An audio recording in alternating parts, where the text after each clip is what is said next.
Welcome. I know this is not our usual time, but we're live. We're here.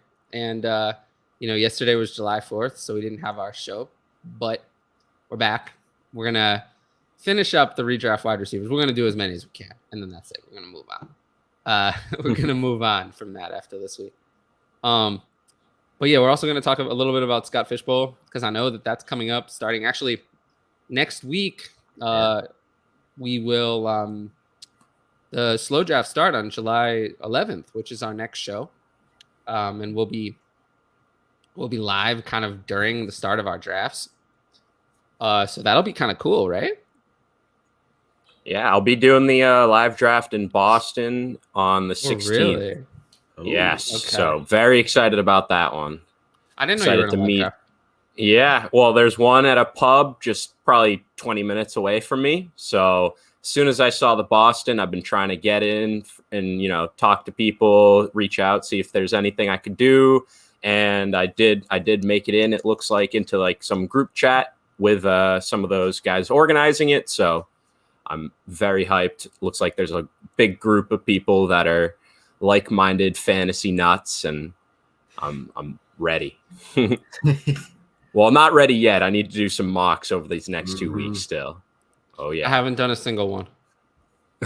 That's what I'm saying. Well, it's tough because a lot of people do know their draft slot. Right now, I have no idea where I might be drafting in that draft, and there's going to be 3 different ones going on at the same time. So it's going to be tough to prepare, but all I can do is just kind of try to draft from multiple different slots, and we'll see how it goes. Everything I've heard is that mocks are one thing always, but specifically for the Scott Fishbowl, it's when it's time.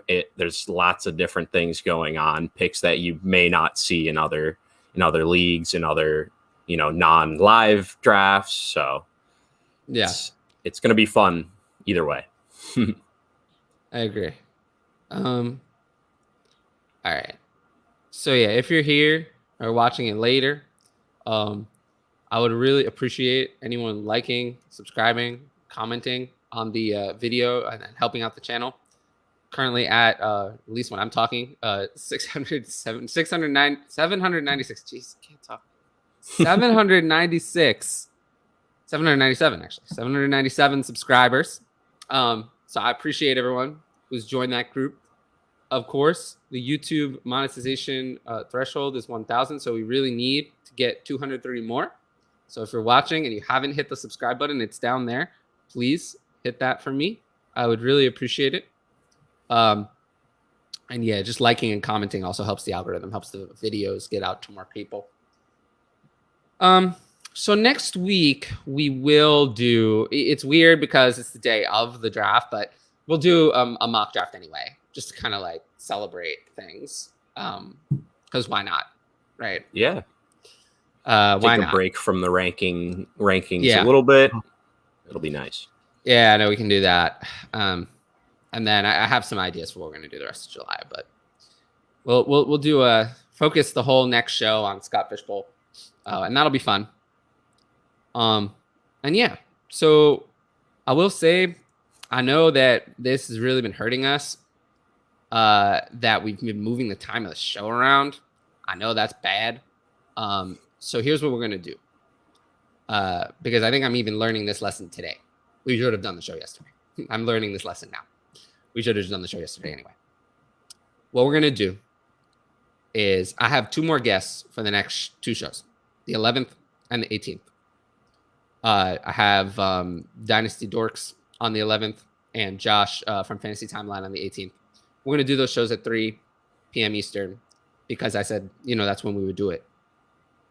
From then on, during the season, it's better to move up the show because Monday Night Football gives us a tail.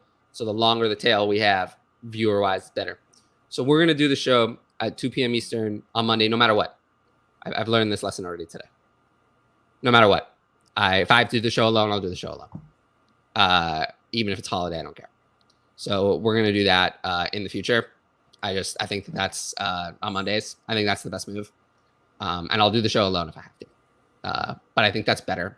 Or even not doing the show at all. then moving the time.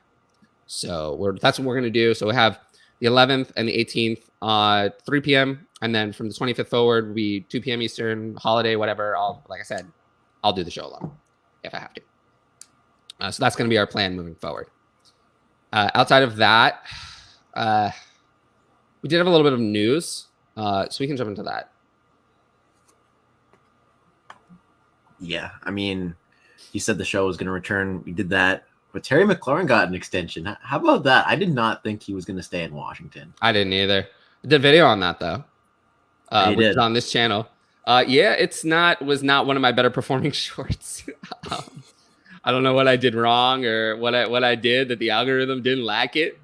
But it was not my best video. I guess I didn't put impact. I think I didn't put the word impact in the video. That must be the problem. I didn't put the word impact in it, so the algorithm must not have liked it. It likes the word impact for whatever reason. But yeah, I like I said, I think it's interesting. I mean, what was it? 3 years, 71? Yeah. Mm-hmm. Right in the nose. Well, I think that this is kind of bad news for Jahan Dotson, right? I mean, we always say getting a quarterback upgrade is not guaranteed, and Carson Wentz is not good. But there's no guarantee that they're going to get a great quarterback next year. It's never a guarantee. We feel like we've been waiting on some teams, the Panthers, to get a quarterback upgrade for years, and they haven't. So it's never a guarantee. So, and I don't know, like outside of a really strong quarterback, I don't know if we're going to have another receiving weapon behind McLaurin. You'd have to have a really strong quarterback to do that, or at least someone competent, which is not a guarantee. So, yeah, I moved Jahan Dotson down significantly in my dynasty rankings. Yeah, it's not a guarantee, especially with the defense that they have. I don't think they're going to finish bad enough to get a quarterback anytime soon, unless they have to reach on someone. So, it's looking rough there in Washington.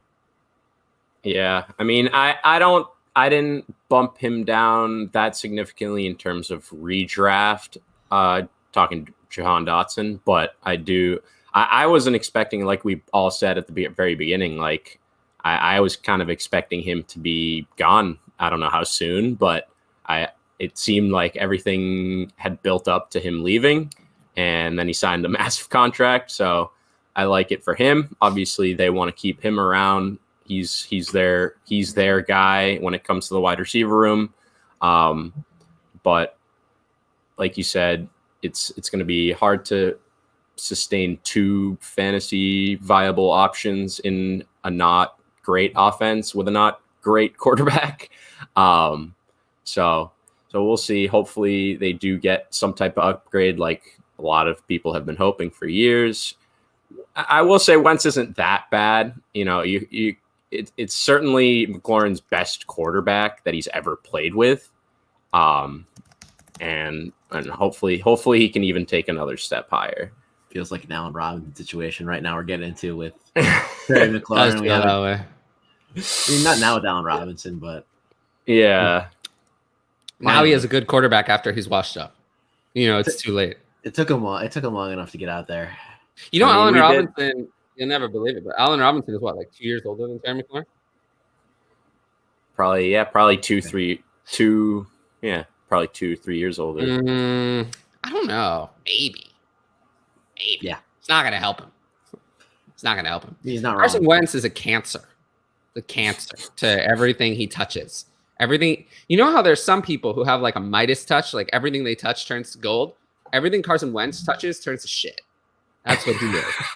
He is the opposite of a Midas touch. Everything he touches turns to shit. So I don't want any part of him. He is big failure for a reason. What? It's fair. I'm just laughing. It's accurate though. He's given us one, 10-game stretch or whatever of being borderline elite. I mean, yeah, now he's not elite MVP anymore. Candidate. And now, but yeah, exactly. Like it's been now 3-4 seasons since we last saw something like that, and everything tells us he's like a middling QB2 or something. So yeah, long time ago since that ACL tear.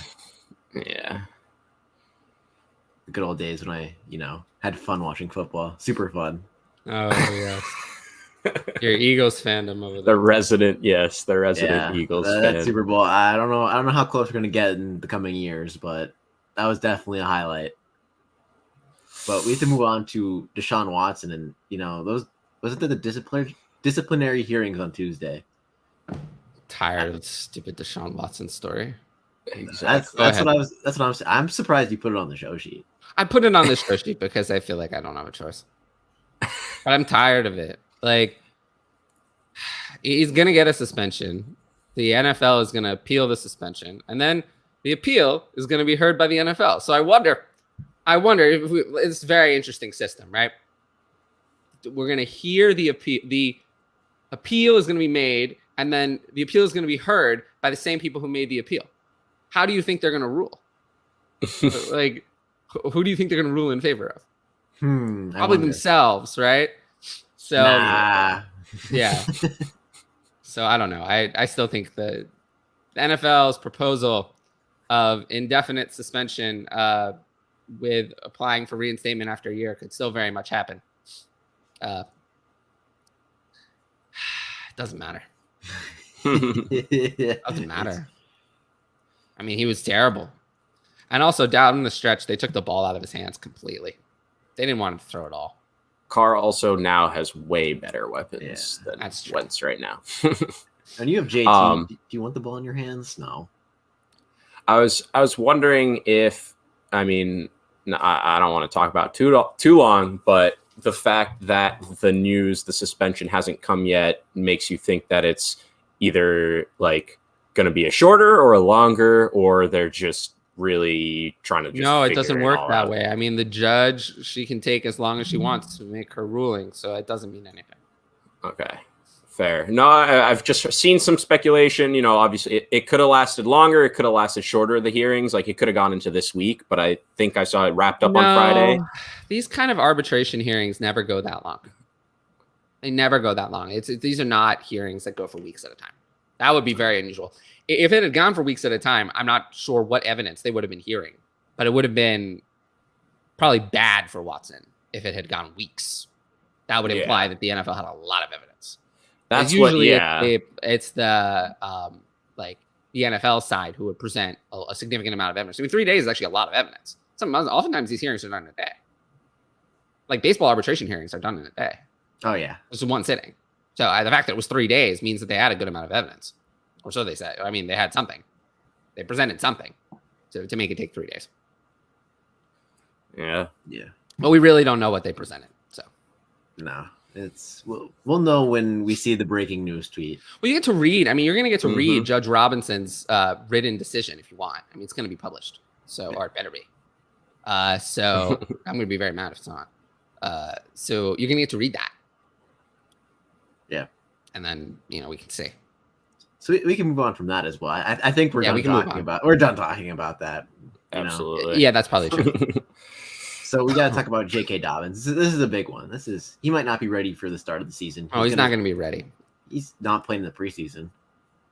No. So I mean, is Gus Edwards even going to be ready? I don't think. We don't know. I think Gus was even farther behind. Yeah, that's what I'm. No, Gus is more ready. It's flipped. Okay. Yeah, it's flipped. Wow. Well, are we all in on Mike Davis? No, Mike Davis. Is there someone you're interested in besides those two? If those two, let's say both of them are expected to miss for 6 games of the season, who are you most interested in? And don't say Mike Davis. Tyler Bates. Yeah, I guess. Yeah. It's got to be. Yeah. I mean, I imagine. I feel like they might even bring someone else in if they're both behind and both out for the first more than quarter of the season. So yeah, it'll be interesting to follow that. I mean, that team wants to go back to their before last season ways. I mean, last season they passed at a much higher rate than the 2-3 years before that. And I do think that's in their plans. And so a running back should have fantasy value, whoever it is. But if both of these guys are hurt, we're going to have to be taking basically just a shot on who might take that backfield or they might just split it all up. So Yeah. if like you said, if both of them are out, I'm not interested in starting anyone in that backfield for the first few weeks, I don't think. No. I mean, Tyler Beatty, just because we don't know what he is, because he's a rookie at this point, like, take the chance on your dynasty rosters, but I don't think redraft rosters aren't deep enough. So, is Justice Hill still on that team? Who cares? He's at least someone that's been on the team, though hurt for 3 years or something. Yeah. So again, like, who cares though? Like he sucks. He's had many chances to do something, and he's never done anything. Fair enough. He sucks. The end. He has 70 career carries in 3 years. So I'm good. What's next? Next up is recapping the top 17. Oh, good. I guess that's where we left off. So we're getting in the wide receiver rankings now. I have to let you know, I redid most of mine after 17. I was talking with my friend, and I think I took in my accounts of my opinion on the player a little too much in the situation. So I redid everything after what we did. I haven't redone Interesting. much. So here's we can just read down my top 17, and then we'll just move on from there. So Cooper Kupp, Jamar Chase, Justin Jefferson, Stephon Diggs, Devontae Adams, CeeDee Lamb, AJ Brown, Debo, Keenan Allen, Mike Evans, Tyreek Hill, Jalen Waddle, T. Higgins, Deontay Johnson, DK Metcalf, DJ Moore, and then Michael Pittman. I have at 17. So, and to me, that's the difference between Michael Pittman at 17 and who I have at 18 is like like multiple mountains. Like, it's not close. That's why I made a mini tier from 15 to 17 with Metcalf, Moore, and Pittman, because the difference between 17 and 18 to me is very, very large. I don't, to me, there's 17 premium wide receivers, and it's those 17. And everyone else is not.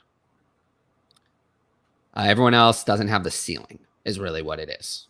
Or either doesn't have the ceiling, or the floor is like 0. They have a big problem after that. We start to have players who have a big problem.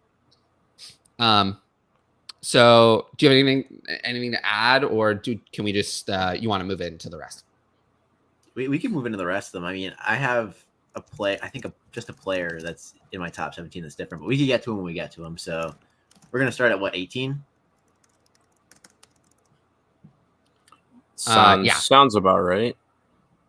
Yeah. I think for looking back, obviously I had to leave a little bit early the last show because of work, but you reading those names, I definitely have almost everyone, not in the same order, but there's not a name I don't think that you had in there that I don't, or that I have in that you don't. So I'm curious to see where, and it seems like you said after that, 17, 18-ish players, it seems like everyone else past that has upside, but not as high as everyone else above, but also their floor could potentially just fall completely out. And so it'll be interesting to cover some of those next names and who were kind of highest on of that group. Yeah, for sure. You want me to start? Yeah, go ahead and start at 18. All right. So I have Hollywood Brown at 18. So I think we know what the big problem is with Hollywood Brown, is that you have 6 games without DeAndre Hopkins. But what about the other games? What about the games where DeAndre Hopkins comes back? How good is he still going to be? Like, is that going to put a damper on him? I mean, if DeAndre Hopkins were just gone, I would have Hollywood Brown a lot higher. But he's not. And, which DeAndre Hopkins are you going to get? Are you going to get the one who kind of looked washed up at times in 2021? Or are you going to get, was he just hurt, and is he going to be back to elite? Because he's elite. And elite wide receivers can play older. So, yeah, I have Hollywood Brown at 18. Yeah, I have him at 14. He's above. You have him in higher than me. Yeah. I have to shout out the analytical guys for getting me in on Hollywood Brown. I mean, 14. 14, yeah. I think he has that upside. I mean, Christian Kirk was wide receiver 12 without Hopkins in the 4 weeks. I know Hopkins is coming back. You just discussed that, but Hollywood Brown's already broken out, and you don't trade a first round pick for a wide receiver you're not going to absolutely just target the whole time. And he was 12th in target share last year with Lamar, so I think the sky's the limit for Hollywood Brown, and his expected fantasy points per game, he scored less than he was supposed to. So, and he's a QB upgrade with Kyler, and they're going to pass more. It's going to be fantastic for Hollywood Brown. I can't wait to watch him this season. Yeah, I mean, it'll be interesting. He'll definitely be that number one, that go-to, unlike kind of where he was in Baltimore, because he might have been the number one receiver, but he wasn't the number one option really in that passing game. I like the bullishness for sure, especially beginning of the season. I think he's going to absolutely smash. But I mean, one thing I didn't like was he saw a ton of targets, but he was still not like crazy fan. I mean, he was the 20th receiver last year in fantasy, something like that. Not even, I think. And he saw the 9th most targets. So, if we're going to see that type of target volume, I'd like to see him finish a little bit higher than that. But it should be a little bit against the Lions. Yeah. Was it? Didn't he drop 2 long touchdowns, I believe? Yeah. So we'll see. We'll see how it goes. Obviously, he's with his old college buddy now. So I do think this was the off season of college buddy reunions, and it's just like, we'll see how much that impacts. We all know the Devontae and the Carr, but there's these other ones that have popped up that we'll see how much this connection really means. And I am very high on almost all of them, obviously. So I'm with you, but I don't have them as high. I have them at 23 right now. So I'm basically in the middle between you and Ryan. Yeah, I will say I probably looking at some of the names, that has the possibility to shift up maybe 1 or 2 spots for me, depending on how things go. But and to be fair, consensus has them at 22, so closer to you than either of us. Yeah, interesting. I would have actually thought they were I really high on him. So I mean, that's underdog right now. I'm looking at their rankings, and he's wide receiver 15, so I'm closer to consensus on underdog. I guess that's because of half PPR. Interesting. Mm-hmm. But I've seen him be a routine 4th round pick at this point in DraftKings, which is full PPR. So yeah. We want to move on? Yeah. All right. I have Brandon Cooks at 19. I love that. I wanted to put him higher, but I have him at 24, so I'm a little 24. Under you. Oh, yeah. That's kind of low. Kind of low, but I have him at one spot higher than Brown, so 22. Okay, so interesting. I'm not a Brandon Cooks defender, so it's kind of odd that I'm the highest on Brandon Cooks. I love Brandon Cooks, and just he's showed what he is. He's done it with so many different receivers on so many different teams. He's just rock solid. He'll get you that 1,000 yards and whatever, like 6 touchdowns or whatever it is. Like, so I just think he's just a solid wide receiver too. Is there potential to get into wide receiver 1 in that offense on that team? Drafting Mechie, who might come on, later in the year, other young pieces. I just like to keep them, still definitely in my wide receiver 2s, but in the back half. But depending on how you're going, I could see you picking over, who I have 1 spot ahead of, or 2 spots ahead of him, who we talked about, Terry McLaurin. Like, I could see if you wanted something more safe, you pick Cooks over McLaurin. But that's, yeah. I have McLaurin at 20. 20? Yeah. I think that's exactly where I have him. Yep. I have him exactly at 20. Did I say 24 for Cooks? Yeah. Mm-hmm. I was reading the Excel thing, the number. I have him at 23. So okay. The reason I have Cooks 1 spot ahead of McLaurin is because I just feel like, as weird as this is, like, Cooks has no target competition at all. Like, Jahan Dotson, even though he's a rookie, is 1st round pick. Mechie is not ready. Like, he's coming off the injury. I think there's some Nico Collins truthers out there. There definitely is. I'm in on Nico Collins, but not to the level where I'd put Brandon Cooks out of wide receiver 2 range. Yeah, no, I'm not. I think I like that where it's like I think Nico can improve, but I don't think that's going to be at like Brandon Cooks' expense, where Brandon Cooks isn't going to be the consistent wide receiver 2 that he's been, even borderline wide receiver 1 at times, obviously. And I think he will command most of that, or a lot of targets like he has in his offenses. But I just, it's a matter of the team, I guess, too. So, I mean, he did show he had a connection with Davis Mills. Can he take that second-year leap that, everyone looks for in quarterbacks? That'll definitely kind of sway Brandon Cooks' fantasy finish. Yeah, I like your ranking, Tyler, above Terry McLaurin, because you have Curtis Samuel, who I know he's getting a lot of money though, but they have J.D. McKissick back there. They don't have McKissick, maybe Miss Samuel. They don't have an established running back in Houston like they do in Gibson over there. So Logan Thomas, if he comes back, Logan Thomas is healthy as far as I know. Yeah, it could get a little crowded in Washington. I mean, Terry McLaurin's still going to get his, obviously, but you mean their actual tight end one, John Bates? Oh my God. No. Not today. No, just kidding. No. Not. I'm more worried about Cole Turner than John Bates. Yeah, no, I see. I think they're both kind of in a position where there's not really a defined like big other target in their offense. They're the clear leader of that passing offense.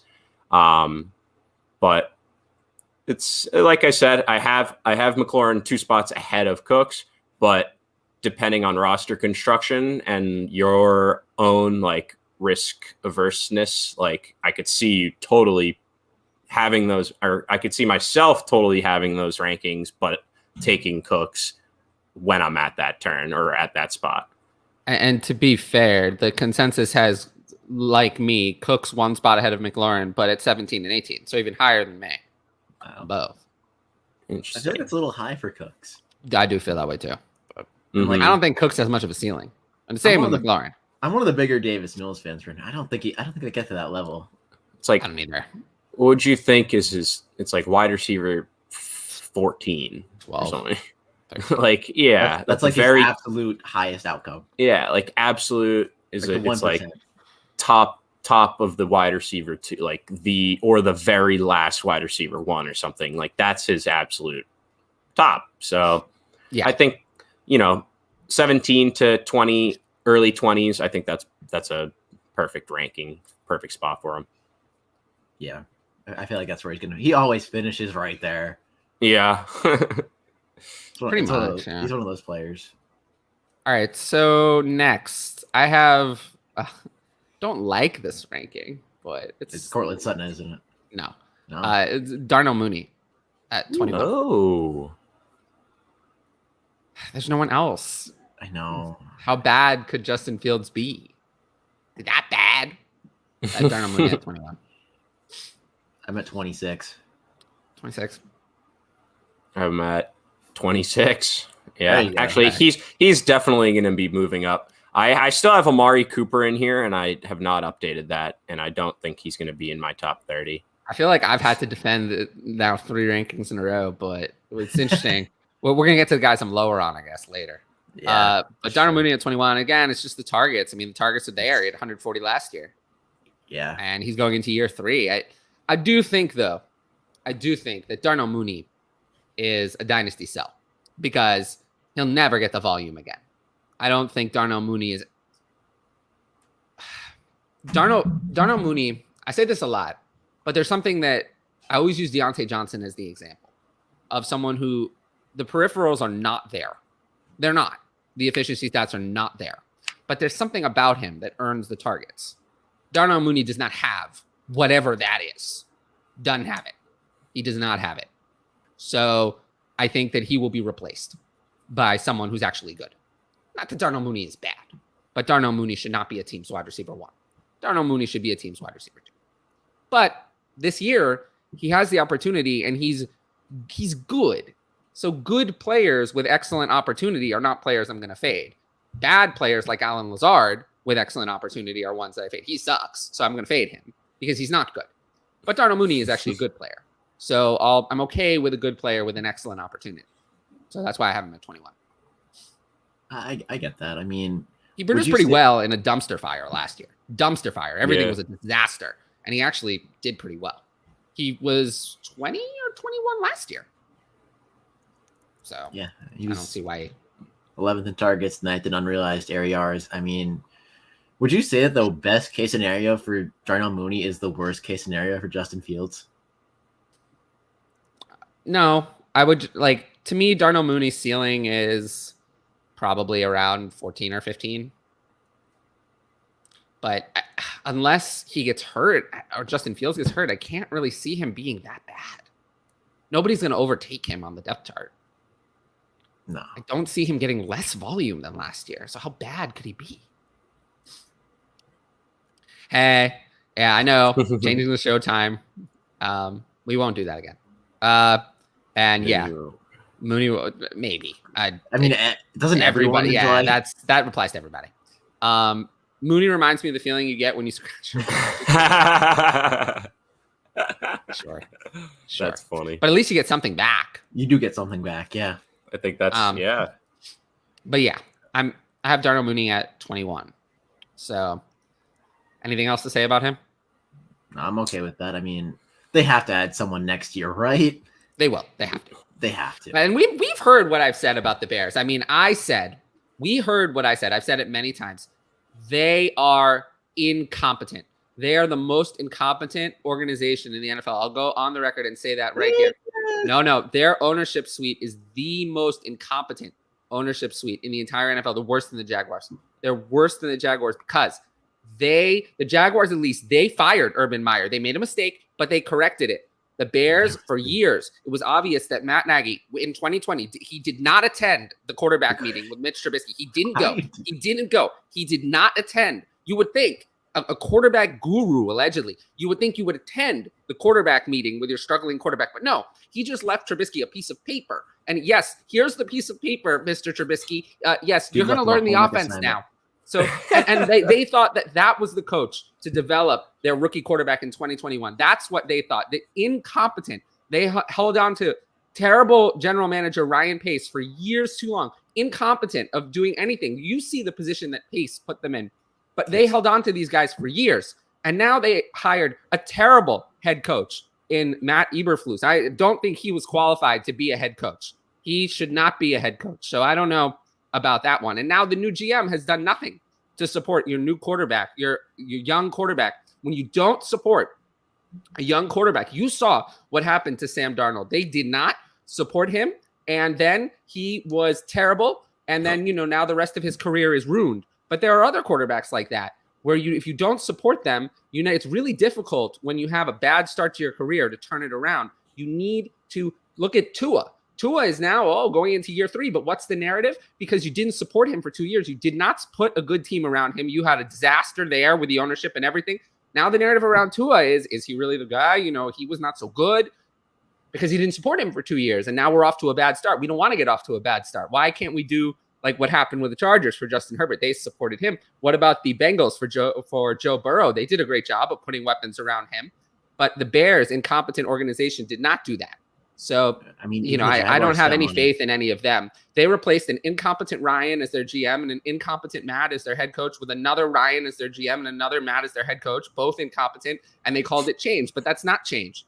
So that's really what I think about the Bears. They are incompetent, and I would not want any player on that team. I feel so bad for Justin Fields because he is a good quarterback. He is not bad, but they are ruining his career, and it is very sad. And, I feel bad for him. I really do. But he is being sucked down by the toilet that the Bears are right now. So that's my opinion about the Bears. I know we've heard me do the rant, but it's just really, it's very frustrating when you believed in a player coming out of college and you see what's happened to him, like what's going on with Justin Fields. Very, very frustrating. The Browns, don't get me started. Their chief strategy officer. I call him chief failure officer, Paul DePodesta, chief of failure. That's what he is. He's good at failure. That's all he's able to do. He doesn't know anything about strategy. But anyway, I could be done for now. I could be done. The people wanted to hear it. I think they wanted to hear it, but we could move on. I miss doing that. I miss that. That's how you know I'm back, that I have the energy for that.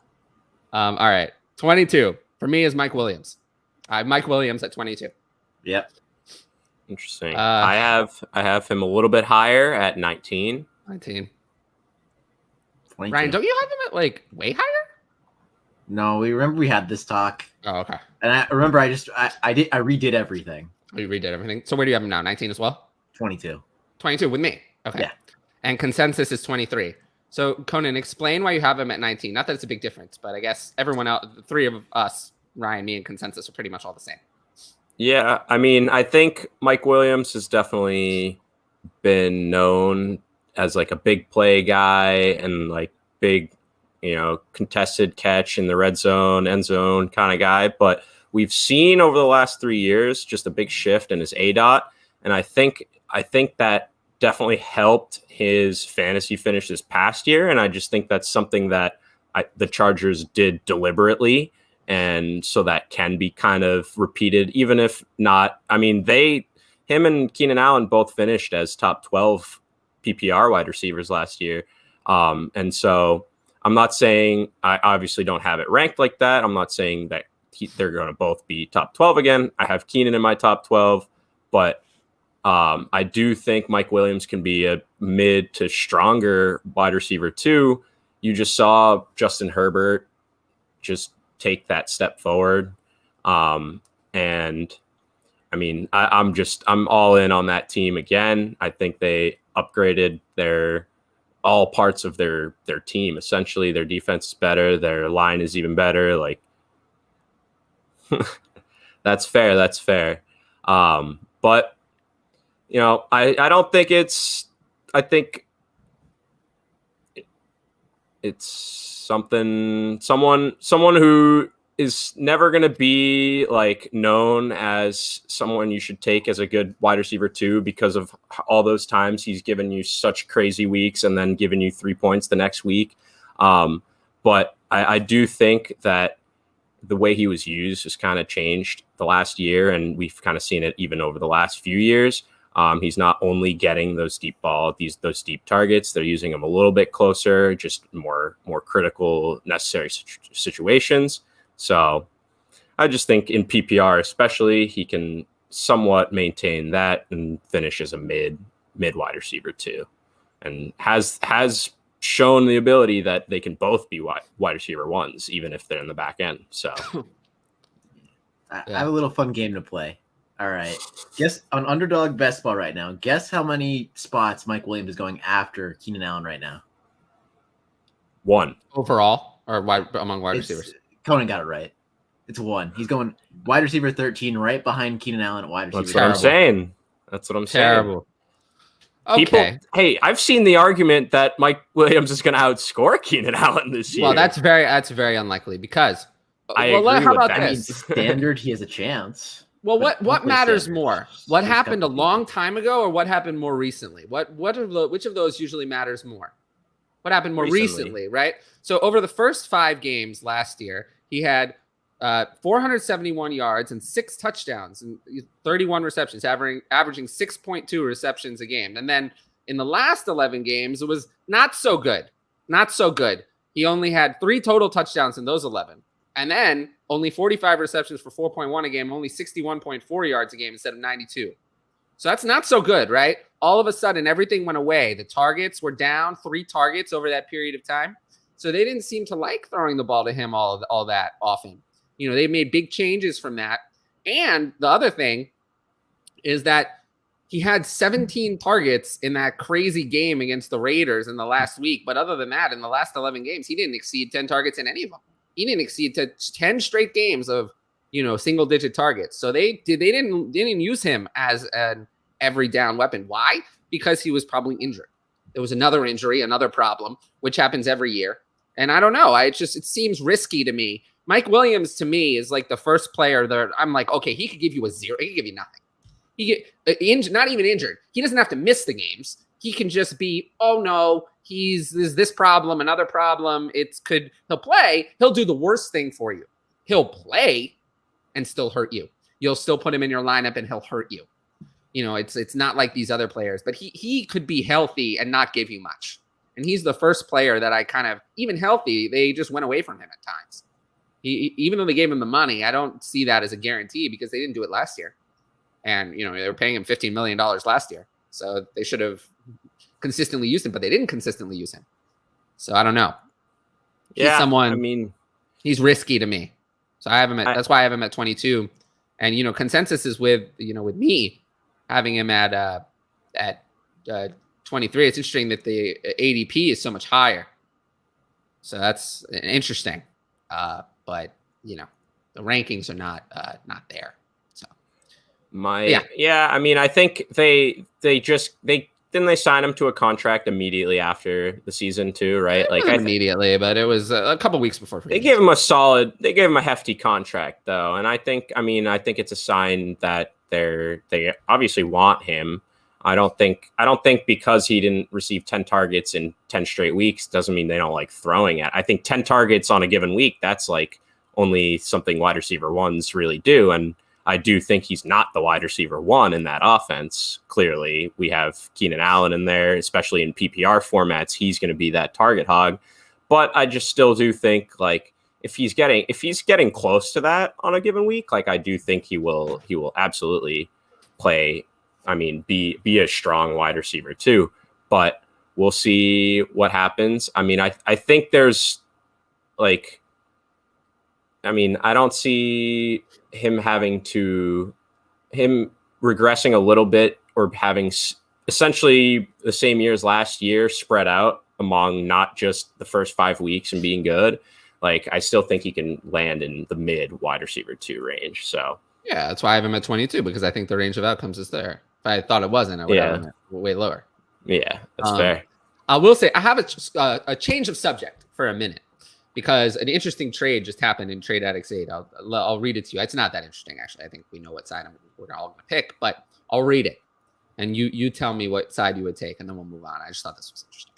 So why not change the subject? It's middle of July. Who cares? Kyler Murray and Aaron Jones for Trey Lance, 2023 first and 2024 first. Lance in the picks. That's tough.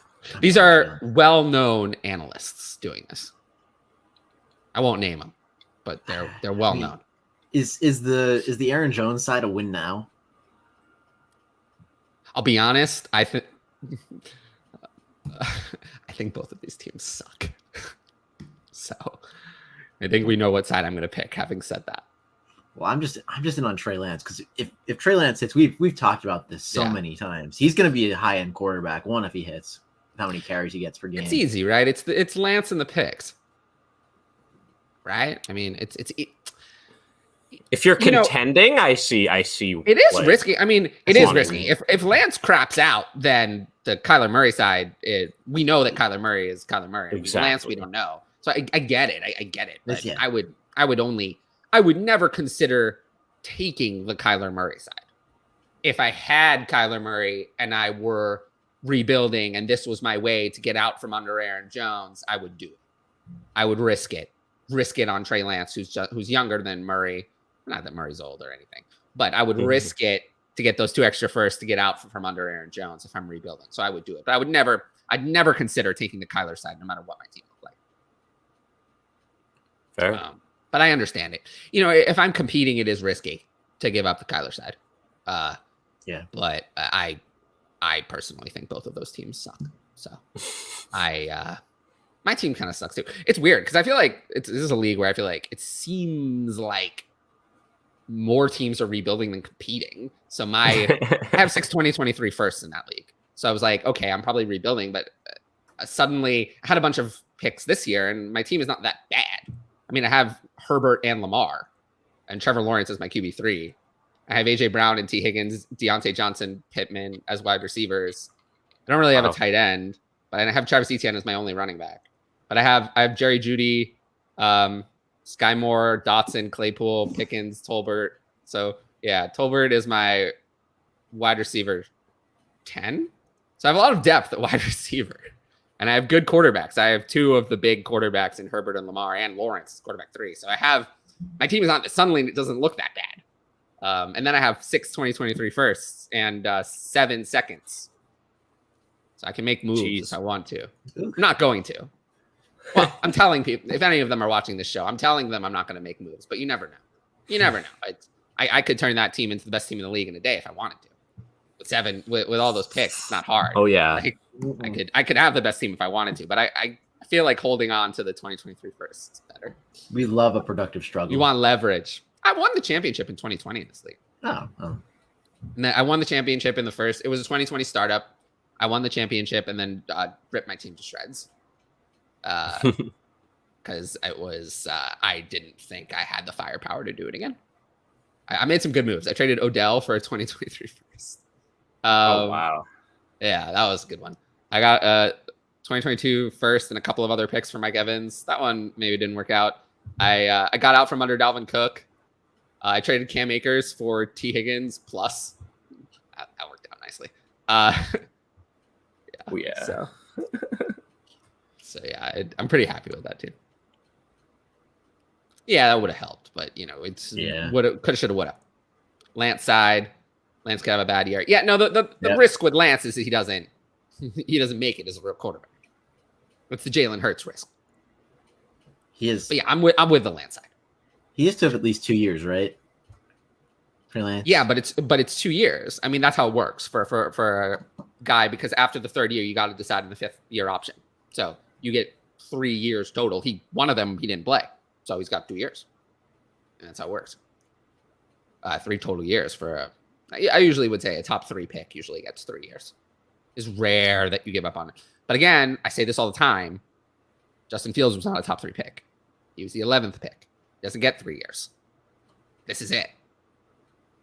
And Tua was 6th. It's like kind of on the line. Believe me, if they could have replaced Tua, they would have. They tried to bring Watson in. And Brady. Look. Yeah, they've tried. Tom Brady was at the marina. He was at the marina when Stephen Ross. He was at the marina when Stephen Ross was there. He was at the marina. He was in retirement, but he was there. And they were going to, until the Flores lawsuit, they were going to bring Brady out of retirement as a part owner of the Dolphins, and he was going to be the quarterback and replace Tua. Nope, this doesn't get a lot of attention, but that's what was going to happen. Yeah. As Brian, I don't know if that's a confirmed. I've read it too, but it's all but confirmed in my mind. The whole thing about Brady's retirement is so suspicious to me. Like, why did he do that? He did that because he didn't want to play with Arians, and who wouldn't want to play in Miami? Why would you want to play realistically? If you had your choice, why would you want to play? And people are not going to like this, but why would you want to play in Tampa Bay when you could play in Miami? Who wouldn't want to play in Miami? Miami sounds great. I'd love to play in Miami. Like, let me move to Miami. So, I would love to play in Miami. All right. David Montgomery or Mike Evans, half PPR? Mike Evans. It's funny. I have him back-to-back. I'll go with David Montgomery. I was going to say, I think I would just take the youth at that point, just because I think they'll both be kind of give you similar production. Mike Evans, beginning of this year, kind of almost wants me to take that side, but I think ADP has them very close. Like, I have David Montgomery at 48 in 1 QB and Mike Evans at 49. ADP has Montgomery at 49 and Evans at 46. So ADP slightly favors Evans. I'd go to Montgomery. That's very close. I think I'd go Montgomery for the age and the positional scarcity. 12-team Superflex, half PPR, Hurts and Knox, or Cousins and Olave? Hurts and Knox. Hurts and Knox. So if Jalen Hurts hits this year and he improves as a passer, he's going to be worth double that package at least. He's going to be, he's going to be one of those 3. You get 2 or 3 firsts out of him if he pans out the way people want it to, and I hope you don't bring in AJ Brown to not let him ball out. I don't think so. Yeah, the Eagles were really high in neutral pass rate, which is in, neutral situations from weeks, I believe 1 to 7. I believe they were third. So if they pass the ball, they're committed to it. If they do it more, Jalen Hurts might have a monster fantasy season again. And like Tyler said last show, if he gets that contract extension, I know it's wheels up. We're rolling. Mm-hmm. Apparently, Chris likes my team. I mean, I would, that's why I'm not making any rash moves, because I have, I have 6 firsts and 7 seconds next year, so I can make sure that I can fix it, even if it's on. Yeah, but what, I don't know, if I'm 5-0, I might trade him. I might trade him. I don't know. This is how I negotiate.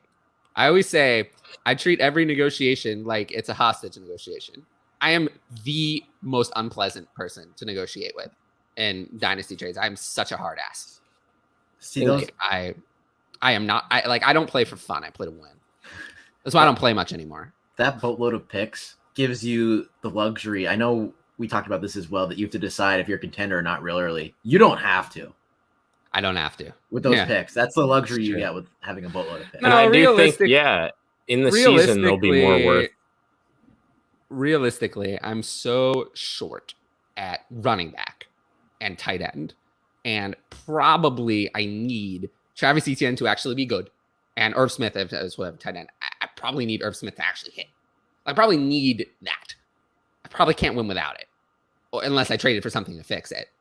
So, we'll see how I start off. I mean, you never know. You can have an easy schedule or whatever. But last year I was tanking. Like this year, I wouldn't say I'm tanking. My team is too good to be tanking. But yeah, I also had a lot of injuries last year anyway. So that didn't help. Yes, only first rounders get the 5th year option. Cheaper taxes. Yeah, I mean, nothing has more taxation than New York, let me tell you. I don't care. Alex, 201 or 23 second?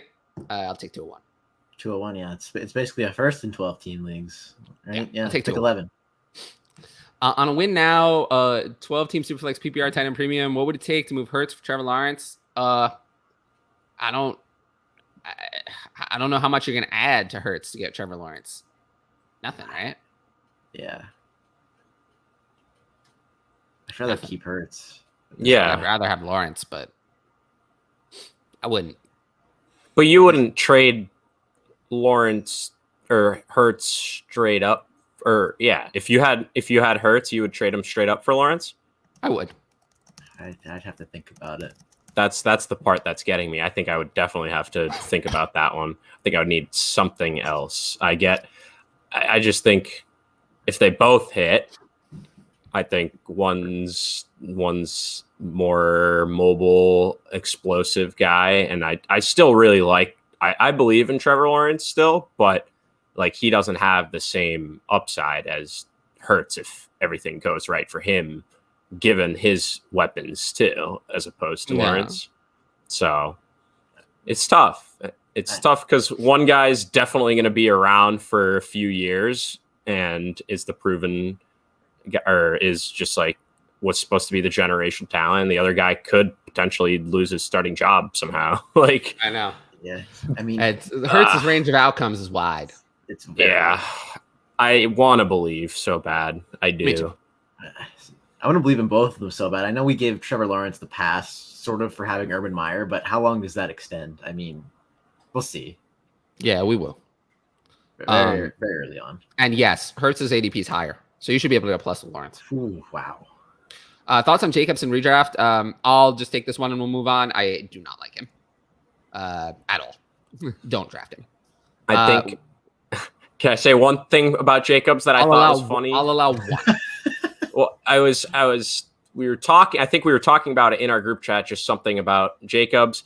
And I went back on my timeline for Twitter. And the next 2 tweets I saw were, I could see Zamir White out producing Josh Jacobs. And then the next one I saw though was, it was literally like, it's like, why can't Josh Jacobs be That's like Twitter a for you, bro. RB1, and it's just like it just makes me crack up though because it's just Yeah, the Zamir White tweet was from Matt Hicks, and he is a very smart guy. He's wrong about Zamir White because Zamir White has nothing after his ACLs, but I still don't watch Josh Jacobs. Yeah. All right. Allen Robinson and 23-second for Hollywood Brown. Huge W. Hollywood Brown. Waddle for AJ Brown straight up. Another huge W. AJ Congratulations. Yeah. Wow. Back to nice back stuff. Okay. Cool. 12 team super flex, 1 PPR touchdown passes, get 6 points. Herbert or Burrow in 2:23 seconds. This is tough. I take Burrow. Yeah, I take Burrow too. Barely, but I'll take Burrow. I mean, 23 seconds are going to have some quality players in that. They will. Yeah, I'll take Burrow. It's close. Especially if it were 1 second, it wouldn't be enough. If it were 1 second, it wouldn't be enough. But 2 seconds, I'll take Burrow. I mean, Herbert sometimes is the 101 in some of these drafts. Herbert is like a god. Burrow's good. Burrow's very good. Burrow's going to be a star. The better weapons too, long term. Oh, absolutely. It's not even close. Just 2 young budding superstars. Herbert has good weapons, but they're in their late 20s. The thing is, they're not going to be around. If Burrow can run even what he did in 2020, that would be enough to make it close. And that's why I'll take the seconds with Burrow. Yeah, I agree. I mean, Burrow ran, he had more rushing yards in 2020 in 10 games than 2021 in 16 games. And it's not a big difference, but it's enough. It's enough to make it closer. Even a few yards, rushing yards count for more. It is enough. I'd hesitate if the seconds weren't this year, or the seconds were this year. I'd hesitate though. It depends on where they were. If it was 201 and 202, then no. Yeah, we talked about this. And yes, hit the like button. Hit the like button, leave a comment, blah, blah, blah. The people know. All right, let's move on. Back to the wide receivers. So we left off with Mike Williams at 22. That seems like that was a while ago because I've gone on so many rants. Seems like a little while ago. Yeah. All right, let's talk about 23 and 24 together because it's Jerry Judy and Cortland Sutton in that order. I still have Jerry Judy higher. Consensus does not agree with me. Consensus has Sutton at 20 and Judy at 24. I have Judy at 23 and Sutton at 24. I assume I'm going to be alone having Judy higher. I don't know about Conan. I mean, I definitely have a bigger gap between them, but I've been sliding them both down a little bit. Like I think initially when I had them, I think I had Cortland Sutton near the top 15 and Judy as like a low 20s, but now they're coming closer where I think I have Cortland Sutton now around 20 and Jerry Judy around 27. So I'm at 25. So Ryan basically duplicates consensus. Yeah, I don't know how I landed there. I mean, I have a couple of different guys in between them, but so I guess I have Jerry Judy higher, which seems you might have to talk about that one. Talk about it. Sure. I mean, when they were both on the field, despite the fact that Jerry Judy was coming off the high ankle sprain, Jerry Judy was better. So why would I have Cortland Sutton higher now? Just because Cecil Lammey tells me to? That's why I should do it. Really, that's why. That's why. It's just him and a couple other people. Just because they tell me I should. Should I listen to just the beat reports alone and make a rankings decision based on that? I mean, we know what happened when they were both on the field. We saw who had more targets. It wasn't close. Cortland Sutton was horrible. He was the worst starting receiver in the league over that period of time. 4 PPR points a game. 4. I remember I made a fuss over his air yards. I remember how his air yards were really high and he wasn't. 4 PPR points a game. I don't care how many air yards you have. How do you have 4 PPR points a game? It wasn't over 5 games. It was over 10 games that Jerry Judy played. 4 PPR points a game. That bad. Jerry Judy was, I think, between 7 and 8, which is still bad. But it's like almost double. Out-targeted. Out everything. Why? So the only reason I should have Cortland Sutton ranked higher is because people tell me to. They say, oh, he looks better in camp. We always say, how much stock do we put in camp reports? Not much, right? So that's the only reason. And I've moved them both down because I don't think that there's any guarantee that either of them are going to be all that great. But either way, I just don't. I don't get it. People are overconfident with Courtland Sutton. I don't know what they see because I see nothing. I think they're banking on him playing the DK role, and I'm not comparing him to DK at all. They're just the same type of wide receiver. They're on different planes, talent level wise. But Courtland Sutton was the second. They're not in the same galaxy. Yeah, I know. I couldn't find the word, but he was second in ADOT, and I think that's what people are relying on. That Russell get him the ball better than Teddy Bridgewater did. So even Courtland Sutton's 2019 season, he was wide receiver 19. He was a dominant target on that team, and it made no. I mean, he was not wide receiver 19. That's it. That was pre-ACL tear. Yeah, I mean, you're talking me down for sure. Yeah, you're talking. I just don't like either of them, honestly. I just don't think. Yeah, like you said, I don't think it's a given. I think we all expect and all want one of them to hit, and one of them might not hit, and it's like. Two receivers in very similar ADP ranges. It's like, we could find our Cooper Kupp. It's like, There's more and more Cooper I think Kupp. About it. That's obviously, yeah. One, that, but two, I just think that they might involve everyone a little bit more than we want for fantasy, and that they all they might be a good football team, but I don't know if one receiver is going to be a rock solid high-end wide receiver 2 or even wide receiver 1, like some people want. And then I'm getting there. I'm getting to the point where they're just both going to be low end wide receiver 2s. Yeah. The only argument for Courtland Sutton is based in a fantasy world, not reality.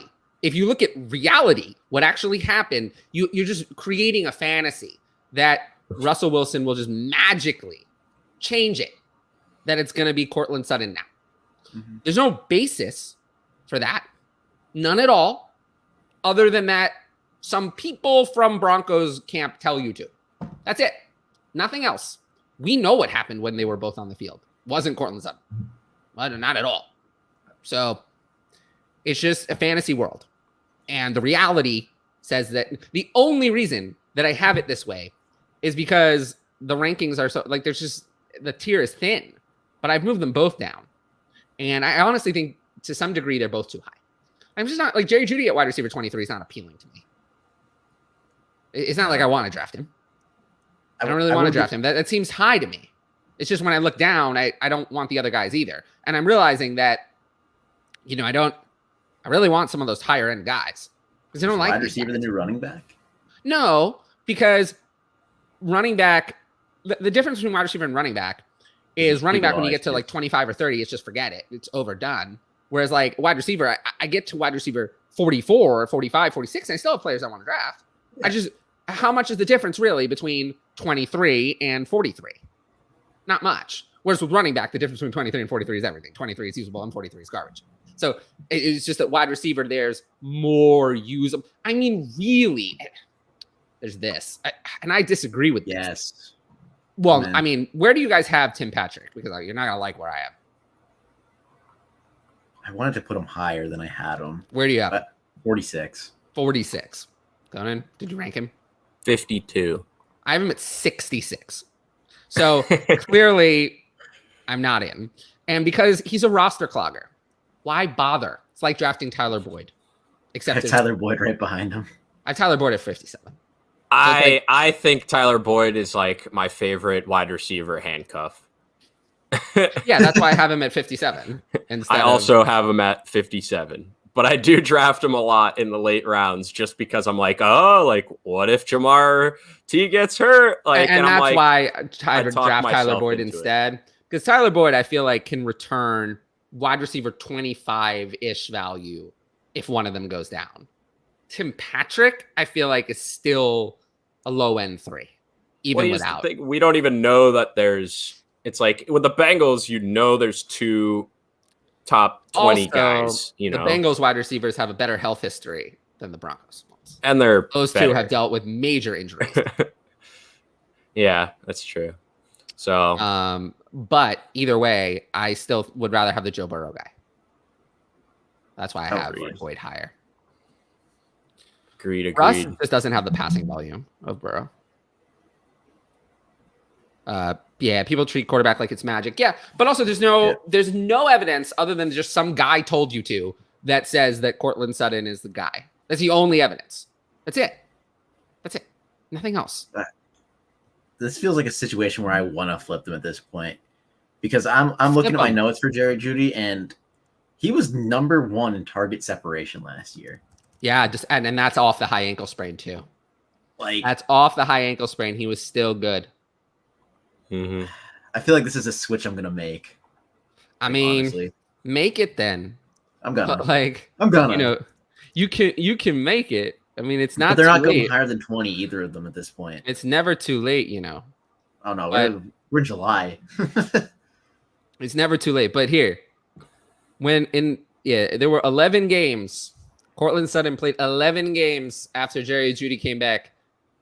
In those 11 games, 25 receptions for 305 yards and 0 touchdowns. That is the worst receiver in the league. 25. Think about that.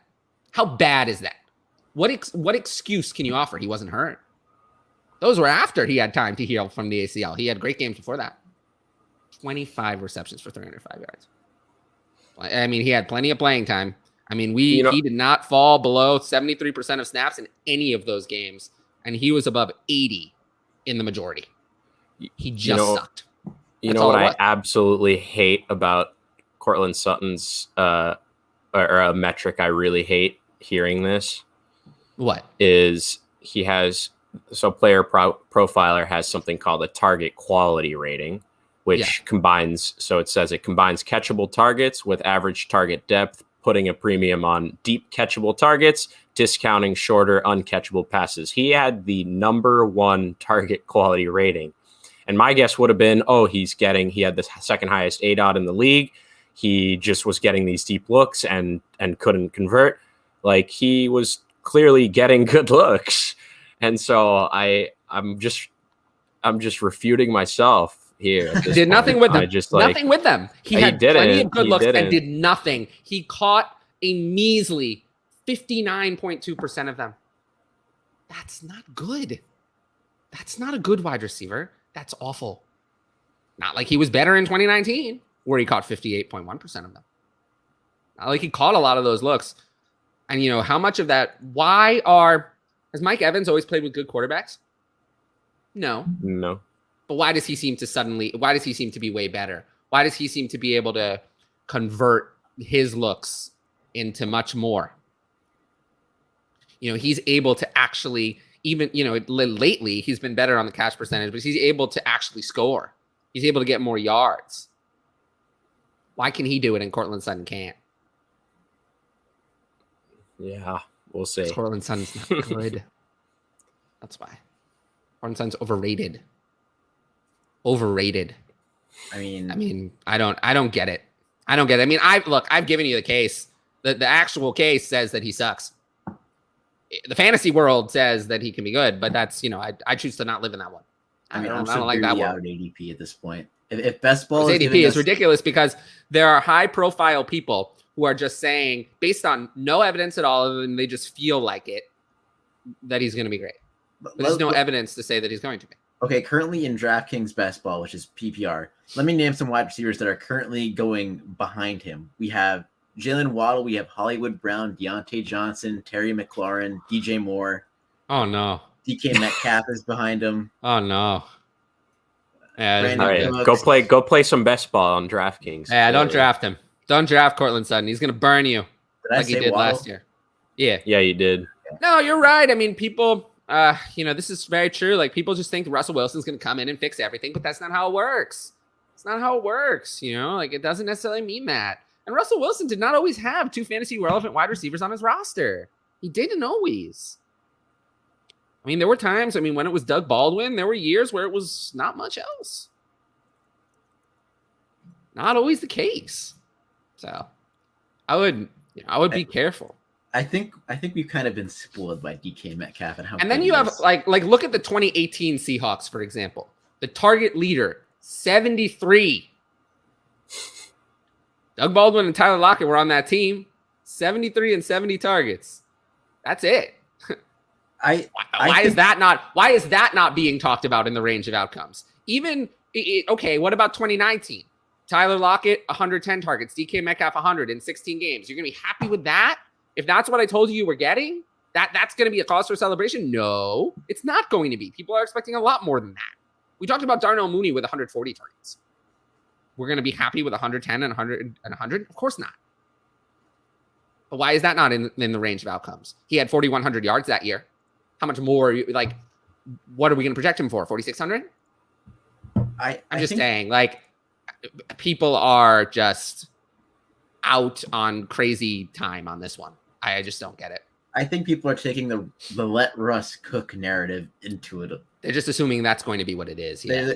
They're also forgetting that Javonte Williams and Melvin Gordon was re-signed. Like, still there. This is not going to be a team that you don't have Javonte Williams and then re-sign Melvin Gordon if you're going to abandon the running game. So I'm sorry. I just don't. I'm so out on Courtland Sutton specifically because he's the higher one. Jerry Judy's price is more palatable, but I'm still not super excited because I don't see the ceiling. Not someone I want to draft. I mean, how many spots do they go on apart from each other currently? Let me give you that real quick. It was 20 and 24 in Fantasy Pros consensus. On ADP, not the DraftKings rankings, how they have it ranked, but on ADP, they're going 17 spots apart. Judy at 55 and Sutton at 38. Sutton at 38 is just wasting your money. You said lighting your money on fire. Don't do that. Don't do that. Yes, Mike Evans is going to be the Hall of Fame, and Courtland Sutton is going to be the Hall of nobody remembers him. I'm sorry, I don't hate Courtland Sutton or anything, but like, his ADP is crazy. We don't hate players. We hate ADPs. Yep. We hate ADPs, and his ADP is crazy. If Courtland Sutton were going at wide receiver 25, I would have no problem with it.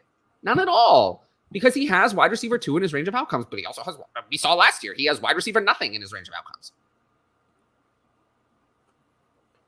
So, that's just got to be taken into account, and it's not. That's all. All right, let's move on before I go crazy. At 25, I have Rashad Bateman. Oh boy. Oh boy, is this going to be Rashad Bateman is way? This is going to be Rashad Bateman's way lower for you then. No, right? Or way higher. 19. Ho. I have him at 27. Okay, so you're closer to me. Yeah. 19. Explain. I mean, how is he at 19? Okay, maybe I'm taking the prospect profile a little too much into account. I know he's a year out of college, and I know that stuff.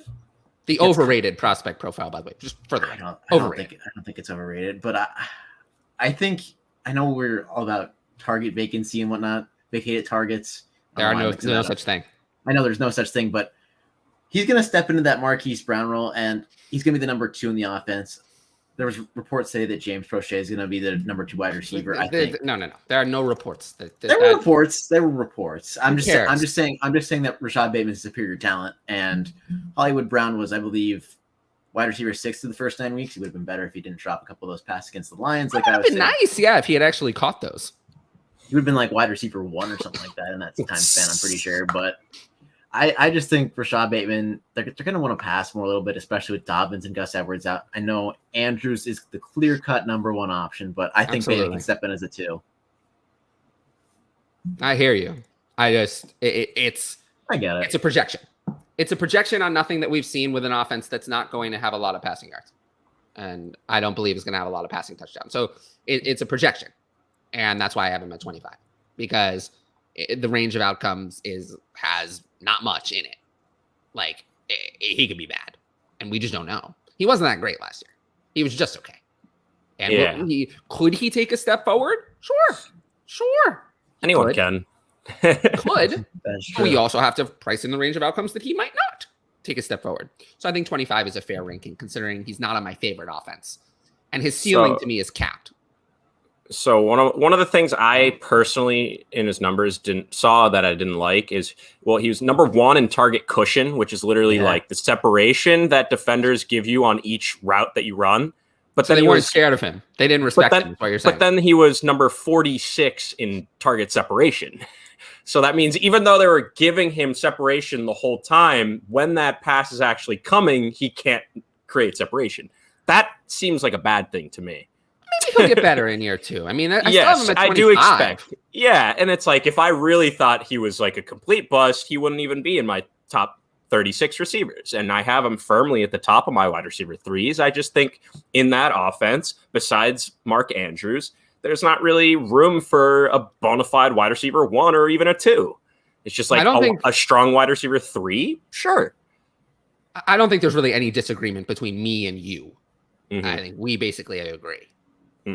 More or less. You're saying I think you Ryan's the crazy. Yeah, Ryan. I think you have to do some projecting in this, though. We're in July. I mean, that's why I have him at 25 instead of the 50 to 60 pace he was on. I'm just saying that's why I'm higher on him than most people. Yeah. No, I'm doing some projecting by putting him at 25. That's a lot. So it is a projection. All right. Okay.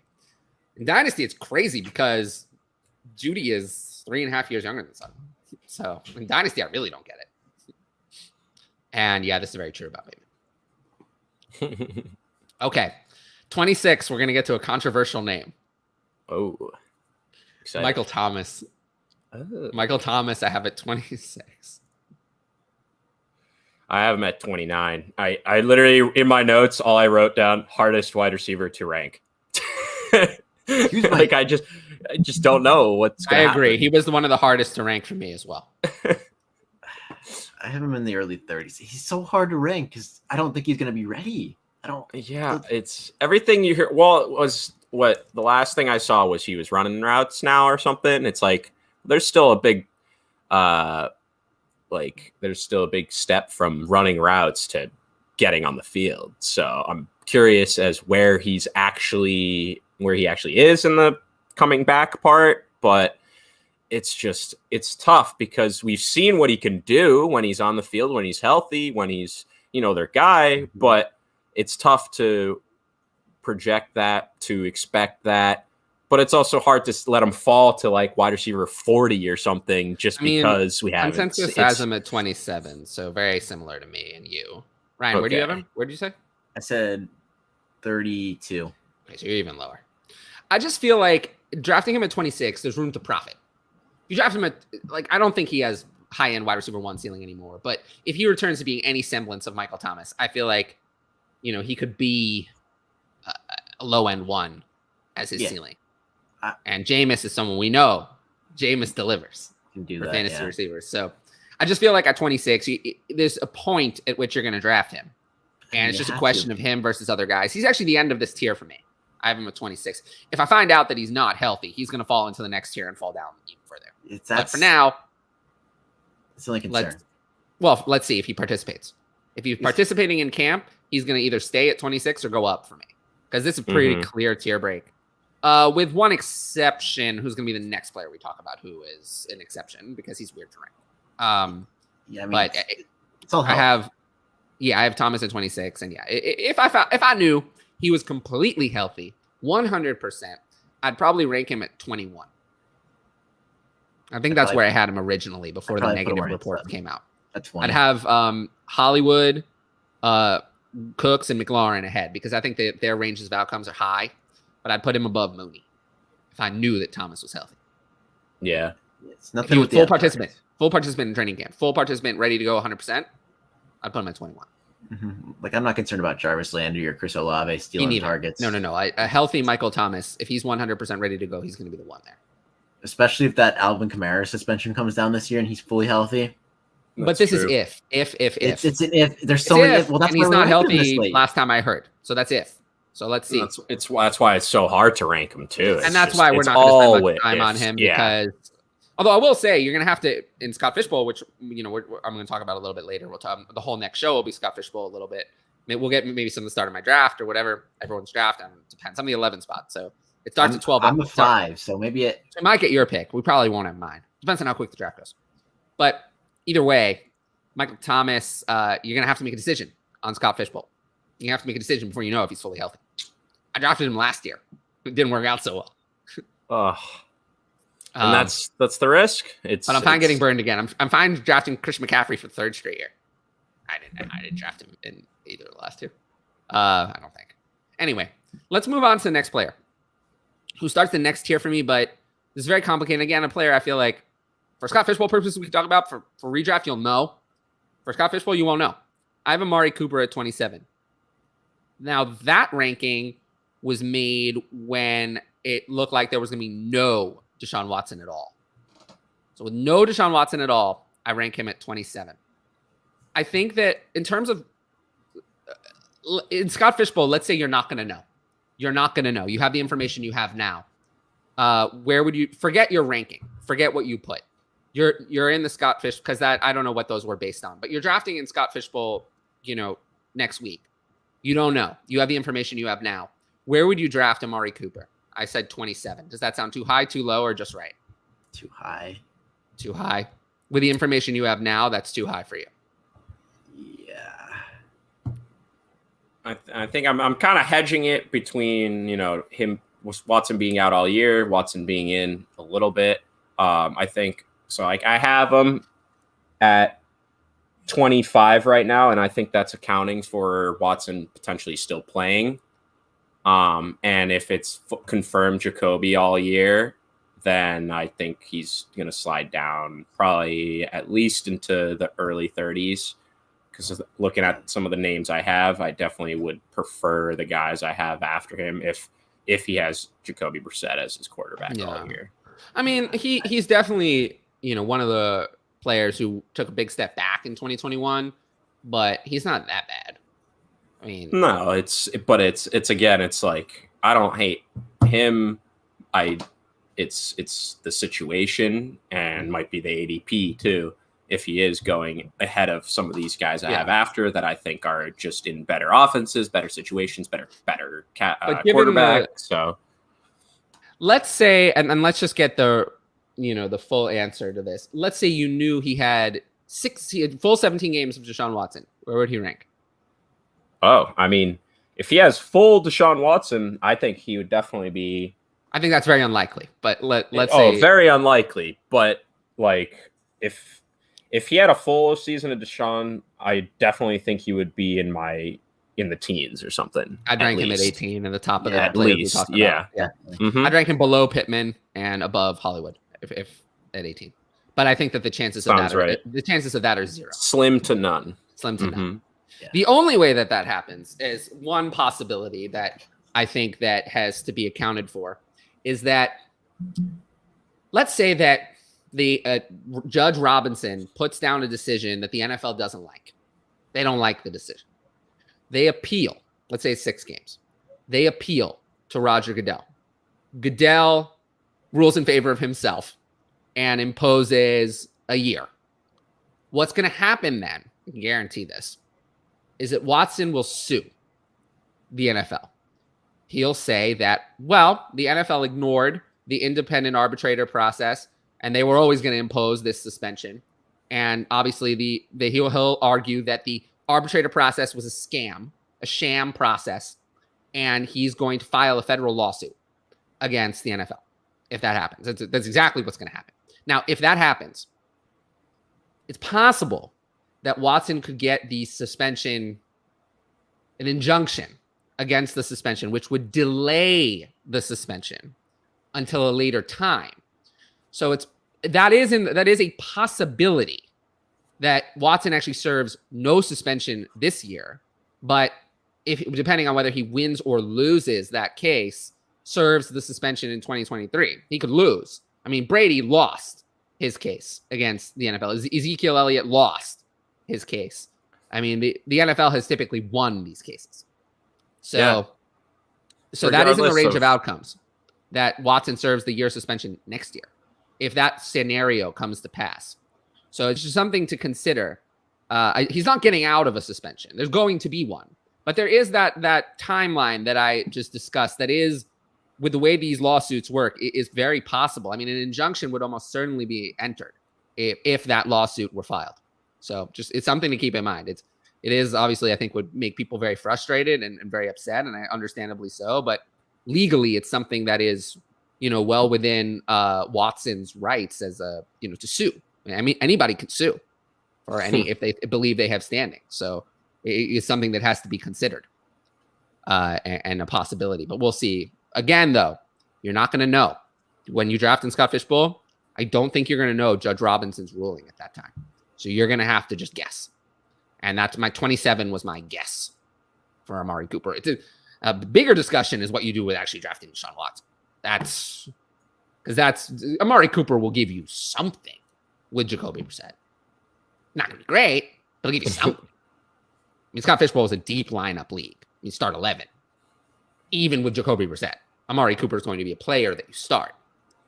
You're not worthless.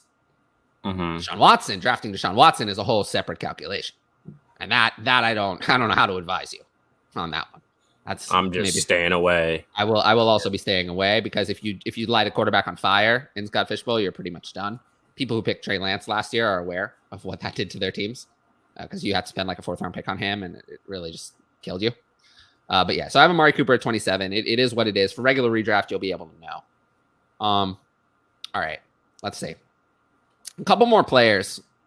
So I have, and I'll just read them off and any commentary on any of these guys. So I have Drake London at 28, Allen Robinson at 29, Elijah Moore at 30, and Amon-Ra at 31. And that ends this tier for me. Yeah, I mean, those 5 with Amari.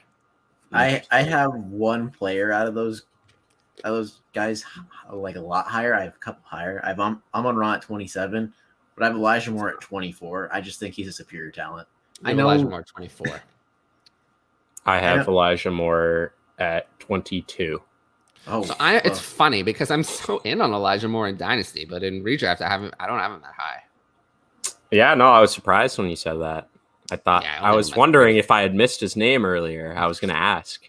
No, I mean that's fair though. Consensus is with me. Consensus has him actually lower than I do. Consensus has him at 32. You should see how many best ball teams he's on mine right now. It's probably all of them at this point. Yeah, I'm so in. Yeah, I know they drafted Garrett Wilson, and I'm taking that as like a discount. Where do you have Garrett Wilson ranked? Oh gosh, it's pretty low. I guarantee you I have him a lot higher than you. I put him. I have to fix that. 45. I'm at 50. I have him at 35. Woo. So that's a lot where higher. Yeah, a lot higher. So I think we actually have the same. That probably means we have similar totals for the Jets. I just have it split way more evenly. That is true. I mean, I like Garrett Wilson a lot. Garrett Wilson was my top wide receiver in this class. He wasn't for me, but in that second stretch that Elijah Moore played, he was wide receiver 3 from weeks 8 to 14. No, I know. And I know the major flaw with that is, Zach Wilson played like what, one of those games? No, part of one. Part of one of those games. Yeah. I think Arnold start one at the end there though. I don't know. I don't remember. But I think he started it and then he had to come out. The max was 1.5 at this point. It was not good. It was all with like Mike White and whoever else was, I forget, was starting at this point. Yeah. But yeah, I just love him as a talent. I couldn't put him any lower. I think so. They, as a team, they also passed at a really high rate. Obviously, that might have to do with losing all the time. But it's weird because even though they passed, I think it was at third. They passed the third most situationally, but in total, there was everyone else in the top 6 threw way more, like actual volume. And so that just tells me they didn't run as many plays in total. And so I just think, like, in general, if the team just gets better, there's just more room to keep, like, for that to actually have a fantasy impact and like be a positive thing for the pass catchers. Yeah. And I do think I'm a little bit too low on Garrett Wilson. I think there's a few names above him I could definitely swing him over, but I don't imagine because I'm in on Elijah that he'll go anywhere higher than like 37, 8. I'm looking at right around there. Yeah, but I have a season long little bet with my friend too about who's going to be the higher scoring in redraft. I'm pushing for Elijah. Maybe I should take that a little bit out of my ranking though. Maybe. Up to you. Maybe a little bit too high, but I am all in. I do love the talent. And it's like we were talking about all these quarterbacks that get drafted high. They have chances. this is another quarterback where it's not like Justin Fields. They're not just leaving him out to dry. They're not supporting him. They drafted a top 10 receiver. They've been making changes to their offensive line. They're trying their best to support Zach Wilson in a way better way than Justin Fields has seen over in Chicago. So I just think the step can be made. I think Elijah is the guy, even though he has lesser draft capital than Garrett. But I think, honestly, if Zach Wilson takes that step forward, both of them can be solid wide receiver 3s. And maybe Elijah's a little bit higher end of a wide receiver 2, middle wide receiver 2. But I don't see any reason why, because Elijah Moore is like a middle wide receiver 2 for me, that Garrett Wilson also can't be anywhere near that. So that's true. It just depends how good Zach Wilson is. That's what it comes down to for a lot of these guys that we talked about. It's like, that's always how it works, right? Even how good is the quarterback? Unless you're the elite wide receivers, you really need a good quarterback. Yeah, that's absolutely. True. And maybe we're projecting a little bit too big of a leap, but I was looking at EPA for quarterbacks from year 1 to year 2, and 11 of the 15 increased with a minimum amount of plays, and Patrick Mahomes and Deshaun Watson didn't qualify. So interesting. So most quarterbacks go up in EPA in year 2. So hopefully Zach Wilson continues that trend. All right. Go ahead. I was just gonna say I definitely agree, but unfortunately it has come to the time where I gotta go to work. But I'm sure you guys will keep rolling on some of these. There's definitely still some interesting names. Like you were saying earlier, Tyler, you get down to 40, 45, 50. There's still names I'm like, there's still names I'm like, he could legitimately be the number 1 receiver in that offense. And it's and so those are the shots we want to take, obviously, in the later rounds. And I'm sure you guys will do a great job covering it. And I'll be back on next week. Yeah. So have a good one. If you're here watching, thank you, and have a great day. Peace. See ya. Have a good one. All right. So what's next? What's next? You have anything to say about Drake London at 28? I have him at 37. I thought he was so hard to rank. Yeah. You know how I feel about him in Dynasty. He was my 102. He was the top wide receiver in the class. I just think there's been too many rumblings of Desmond Ridder winning that job. I know Kyle Pitts is the only target comp there, but how good is that offense really going to be? No, I hear you. And also, just if you're still here, make sure to like the video, subscribe to the channel, please. Please. It really helps. But yeah, I don't know. There's just such a target vacuum, and he's good. So of course. There's a couple names that I could put him over here. I probably will move him up just because how I think of him as a talent. But how about Allen Robinson at 29? I'm at 28, so we're pretty much in similar. It's so hard. I put him as my hardest player to rank now that I'm thinking about it as Michael Thomas, but either Allen Robinson can go back to what he was, or he could be what he was last year. There's two extremes you're playing with Allen Robinson. Or the middle, which is that he's just okay. The middle feels like such a low outcome though. No, in that Rams offense, at least to me. No, there's what happened last year, where Cooper Kupp dominates and Allen Robinson is the 2, and he's just okay. Kind of like how Robert Woods was at the start of the year. And then 29 would be very reasonable for a finish.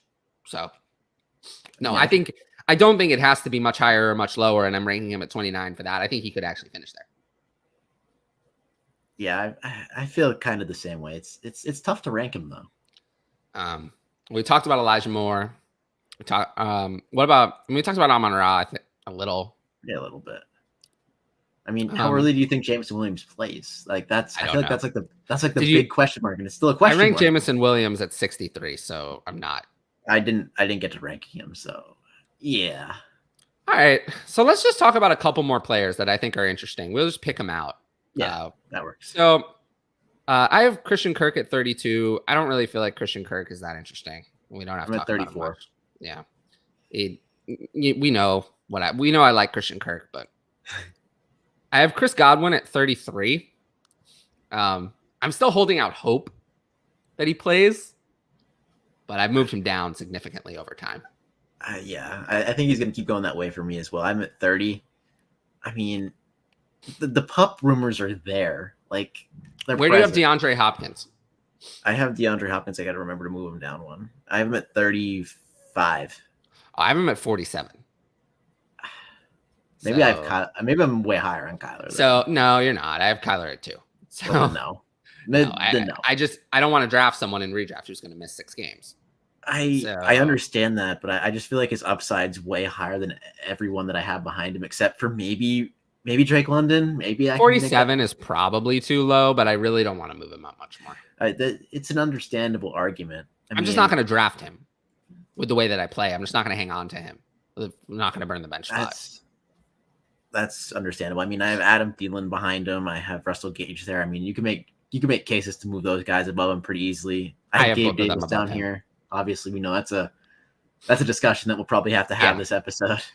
But yeah, so if I knew that Chris Godwin were missing 6 games instead of just a maybe, I'd still probably have him higher than DeAndre Hopkins, but not much. Yeah, definitely have him in the 40s. See, the thing is, the difference is Hopkins is a suspension and Godwin's an injury, so we don't know if he's going to come off rusty or not. And like, if he sits the 6 weeks and he comes out rusty, you're almost in the playoffs already. Like, that's true, but I think Chris Godwin has more left, and there is still the chance that Chris Godwin doesn't miss time. If he doesn't miss time, he's such a value. I mean, I need to check where he's going on ADPs right now. I want to be sure that he's going to miss time before I drop him much lower than 33. Because if Chris Godwin plays week 1 and you drafted him at 33, you're very happy. You're very happy, yeah. But yeah, so we'll know more about him as time passes. Mm-hmm. We don't need to talk about Juju. We know I hate Juju. I have Juju at 34. 31. He is what he is. You have him right with consensus at 31. Yeah, I have him at 34. I don't want Juju. The thing that concerns me most about Juju, I know this has been brought up many times on Twitter, is MVS got more money. I know Juju missed a year, but it's so hard. There's nothing to talk about with Juju. We know what I think about Juju. All right. Let's see. Anyone else interesting? So talked about Garrett Wilson already. I have Gabe Davis at 36, which I think is interesting because he's way higher. But expert consensus for Fantasy Pros, I'll give him credit, is at 34. Yeah. But we know his ADP is like 20. It's grossly high. I have him at 40. So you're even lower than me. I'm just not in. I mean, I'm not in either. Maybe I'm factoring Jamison Crowder a little too much. It's not like I have Jamison Crowder at 61, so I don't even have him ranked. So like, yeah, I just don't think there's room for him in the offense. I don't know. I just don't know that there's going to be a second guy.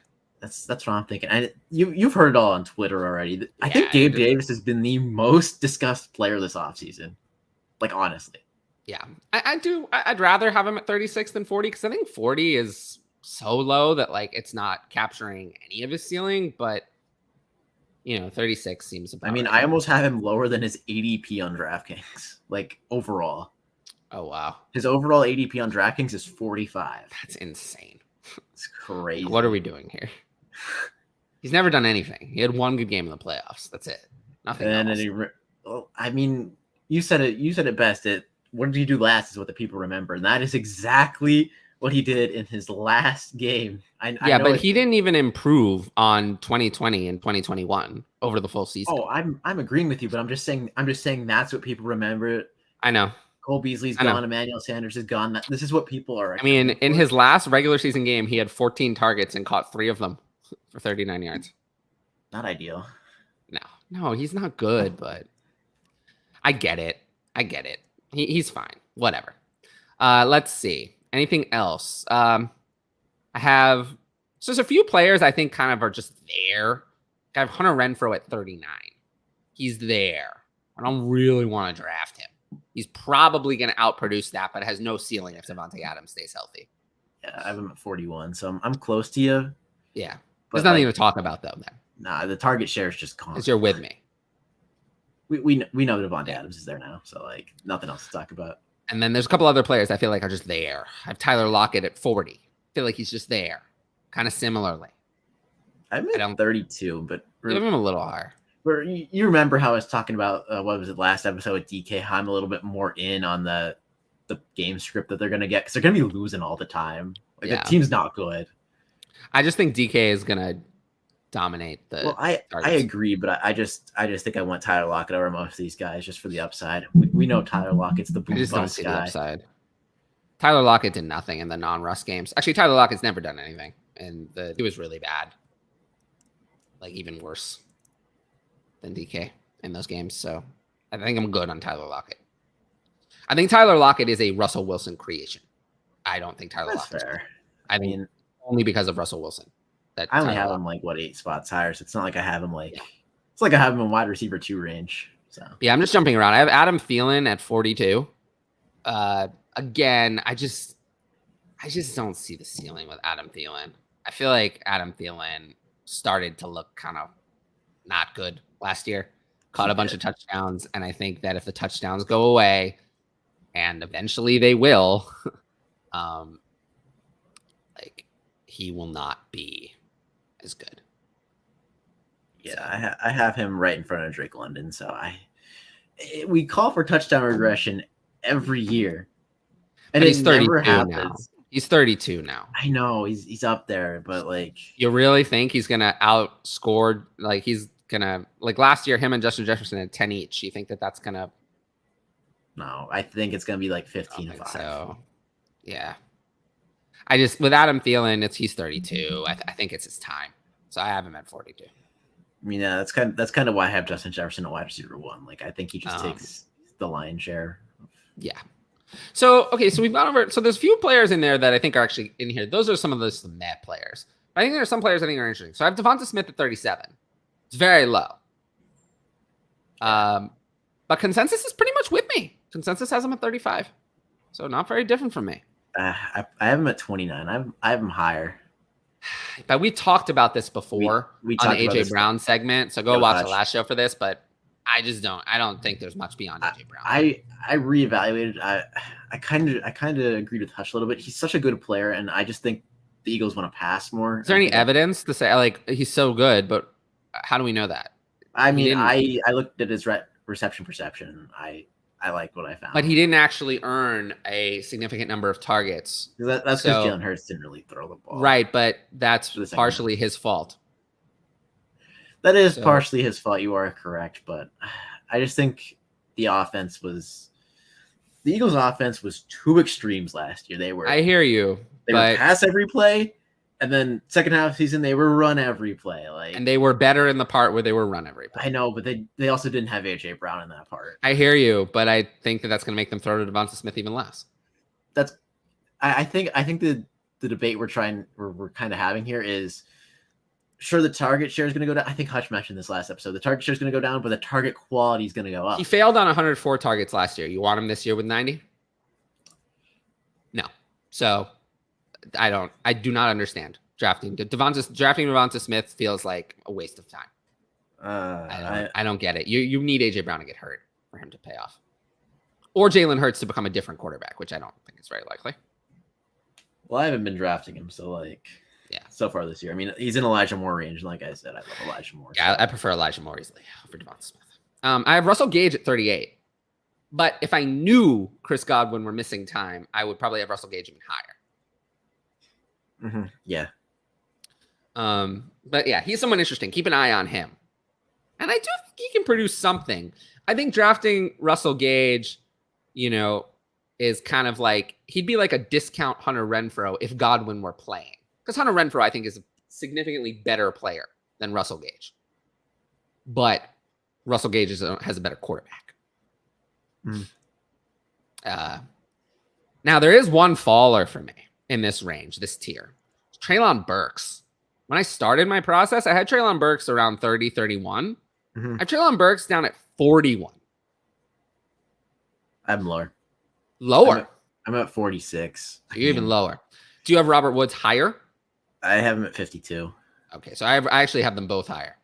I have Robert. I have Robert Woods at 44. What? He's healthy.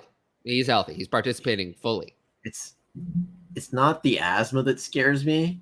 It's the offense that scares me. To be fair, I'm almost spot on with consensus. Consensus has Treylon Burks at 42 and Robert Woods at 44. I have Treylon Burks at 41 and Robert Woods at 44. So consensus is dead on with what I have. So I have pretty normal rankings there. Everything scares me with Treylon Burks, though. I'm just given kind of drafting, and I think people are going to be hyped on him, rookie hype. At 41, even if I have him at 41, even that's a little bit above consensus rankings, I don't think I'm going to get him. Mm-hmm. Yeah, it's tough. But I'm pretty out on Treylon Burks. Well, I've noticed that his ADP has been falling to a range where our rankings might be able to acquire him. Yeah. And in Dynasty, he's down at 20 now for me. And he may continue to fall. Yeah, I forget what his ADP is on DraftKings. It's 111. So, like, at that point, pretty low. Pretty low. You got to swing on the upside. No, my favorite value in this tier is Christian Kirk, who I have at 32, and consensus it has at 41. Wow. Well, then you might be mine as well, where I have him. So I think we talked about almost every. Oh, I have Brandon Ayuk is in this tier for me. I have him at 43. I have him at 43 as well. So and consensus has him at 40. I think the talent. I love the talent. I'm worried about the whole situation, and it feels weird because I believe in Brandon Ayuk more than that. If we start hearing good things about Brandon Ayuk, and we start kind of seeing that he's really going to be integrated into the offense as he was in the good parts of last year, which I will say were the more recent parts. The bad part was at the beginning, and the more recent part was better. Problem is that it's not going to be the Jimmy Garoppolo offense. It's going to be the Trey Lance offense. And the other thing about Brandon Ayuk is, what is his ceiling? With a healthy Debo and a healthy Kittle, Brandon Ayuk's ceiling is not very high. Like 25, 26 range-ish. Like, yeah, that's like his absolute. And also, I have another concern, which is that they drafted Tyrion Davis-Price. Specifically, I think they're going to find, and Kittle missed time last year, and some of Brandon Ayuk's best performances came in the games Kittle missed. And they're going to start using Debo more like he was at the beginning of the season when Brandon Ayuk was totally unusable when Debo was being used as a receiver. But also, Brandon Ayuk was unusable during that period of time. And I think part of the reason they started using Debo as a running back is they had more confidence in Brandon Ayuk as a receiver than they did in their running backs. So they needed Debo more in the running game, but that's not going to happen this year. They drafted Tyrion Davis-Price to complement their running game, and I think he'll do a good job of complementing the running game. So Debo is going to be a wide receiver, which is going to further reduce, and Trey Lance is going to pass less. I would say pass less. He's going to run more. So I just have some concerns about Brandon Ayuk not having much of a ceiling, even though the talent's there. But, you never know. I mean, he was so good as a rookie. That's why I haven't just written him off. Mm-hmm. Yeah, I totally agree there. I mean, I'm more in on Dynasty on Brandon Ayuk than Redraft, because obviously Debo could walk out that door at any second. Yeah, well, that would be nice. And then Brandon Ayuk I'd be all in on him, similar to how I changed on Bateman. Yeah, he'd probably be in the 20s for me, pretty easy, like low 20s. Yeah. In Dynasty right now, I have Brandon Ayuk at 31, so I'm not totally out. But that seems like the sweet spot for him. I probably I have to pull up my rankings, but I probably have him close to the same spot. Would you take a random 23 third or make a pick between Thornton, Haskins, Kyron, Howell, Justin Ross, Romeo Doubs, Pierre Strong, or Tyler Beatty? Ooh, this is tough. I mean, I'll probably say Thornton here just because he got the draft capital. Like, no, not Thornton for me. That's why. I'll probably just take. I guess I'll take Strong. But over Howell. Yeah. Interesting. I might. I don't want Howell at all.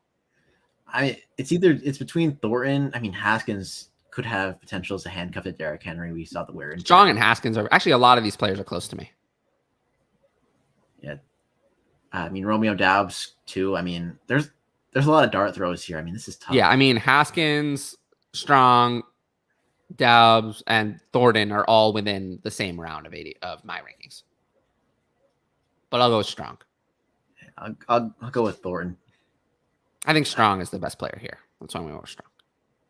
That's fair. I mean, I've been reading the mini camp reports. I forget who it was that reported that that Thornton was mixing in with the ones a little bit, and I'll just take that chance Oh, at that would be 309. nice. At 309, you could do worse, honestly. Yeah, you could do worse. All right. Is there any player we haven't talked about that for redraft wide receivers that you want to talk about? I think we hit most of the ones that I have up high. I mean, where do you have your Giants? I think they've been a little polarizing this early in the offseason. I have Kadarius Toney at 52. I'm at 42. And Kenny Golladay at 58. I'm at 45. So I'm more in on the Giants passing game. I'm just totally out on the Giants. That's fair. I feel like they've been polarizing late round targets as of late. I know people are talking one of them up because they just presume one of them's going to hit, which they might. I mean, obviously we don't know, but Kadarius Toney was a first round pick. Kenny Golladay got the big money. I mean, Daniel Jones is going on his third coach in 4 years, I believe. I hear you. I'm just not interested. That's fine. I mean, it's not like I have him in the 30s. I really don't like Kadarius Toney at all. That's fair after last offseason. I remember all of that going down. It's totally fair. I mean, we're just picking here in the late 40s, early 40s. Where do you have Alan Lazard? I have Lazard at 44. I have him at 46. Right with consensus, who has him at 46. Yeah. So yeah, for me, I just don't want to take a throw on a bad player just because the opportunity is there.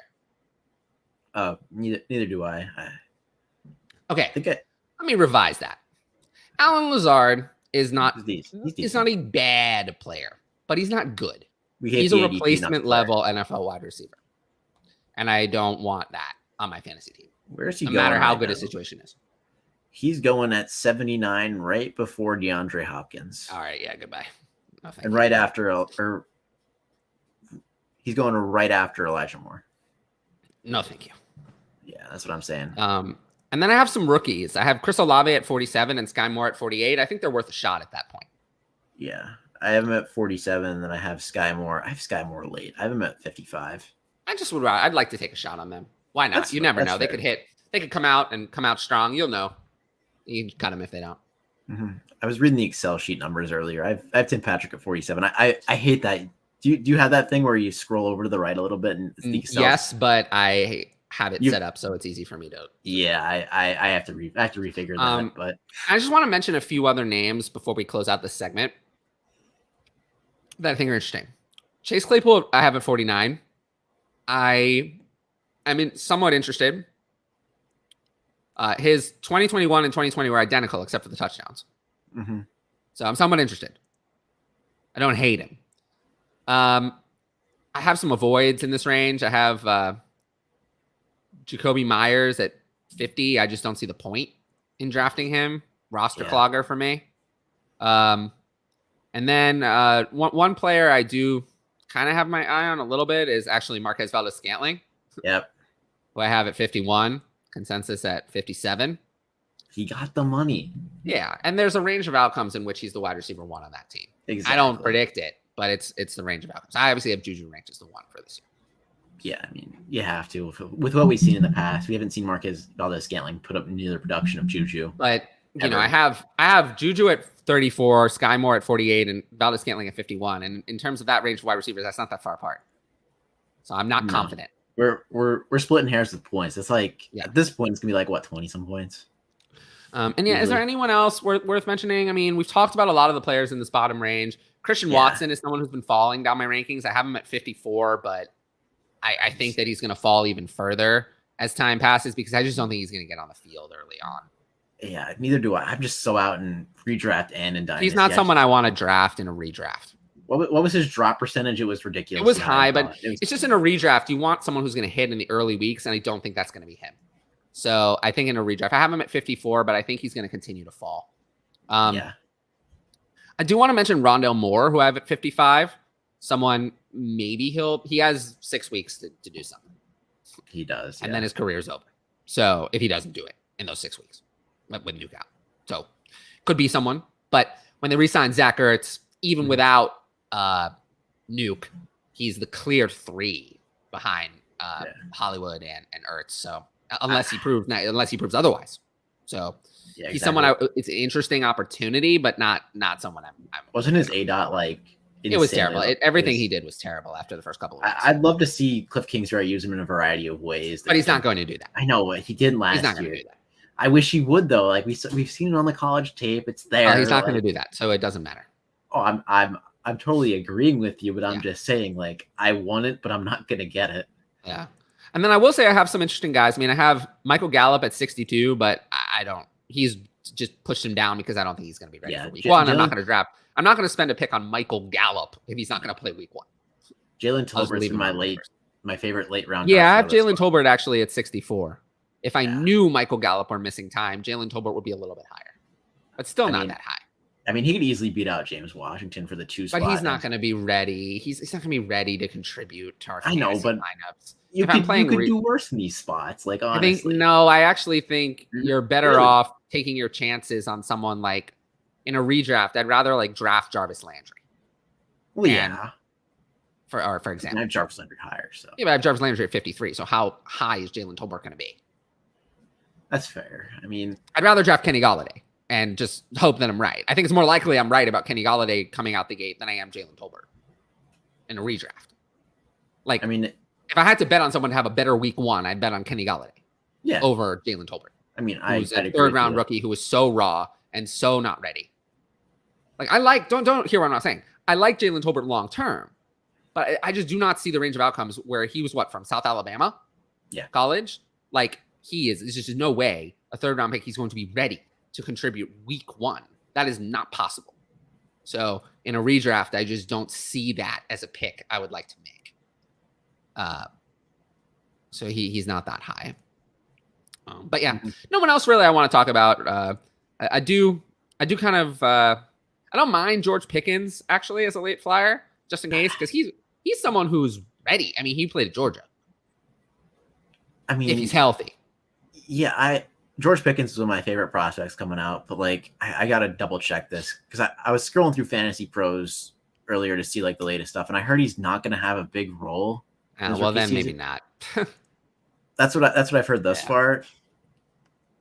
But yeah, he's someone maybe. Alec Pierce is another maybe for me. Yeah, exactly. I mean, George Pickens with the things about Deontay saying that the Steelers won't pay him $20 million. I mean, obviously you have to be in. But I don't think Deontay Johnson's getting traded. I don't think he's getting traded, but I'm saying for dynasty purposes, I think he's going to walk, and George Pickens would then step into. I think he's going to be better than Claypool, so I think he'd step into the wide receiver one role in that offense. Yeah. But yeah, there's no one else really. There's a couple other guys, but we need some more information. I was kind of in on a flyer on David Bell, but not without Deshaun Watson. And same with Donovan Peoples-Jones, not without Deshaun Watson. So yeah, I think that's it for covered the wide receiver range. Is there anything about you said you were 5 in Scott Fishbowl? Yep, spot number 5. So next week we can do. I don't know. We don't know what spot Conan is going to be, but we'll give him one that's not 5 or one not 11. And we can do. It'll be weird to do a mock, but yeah. So next week we'll have a Scott Fishbowl. It's weird. We haven't talked a lot about it.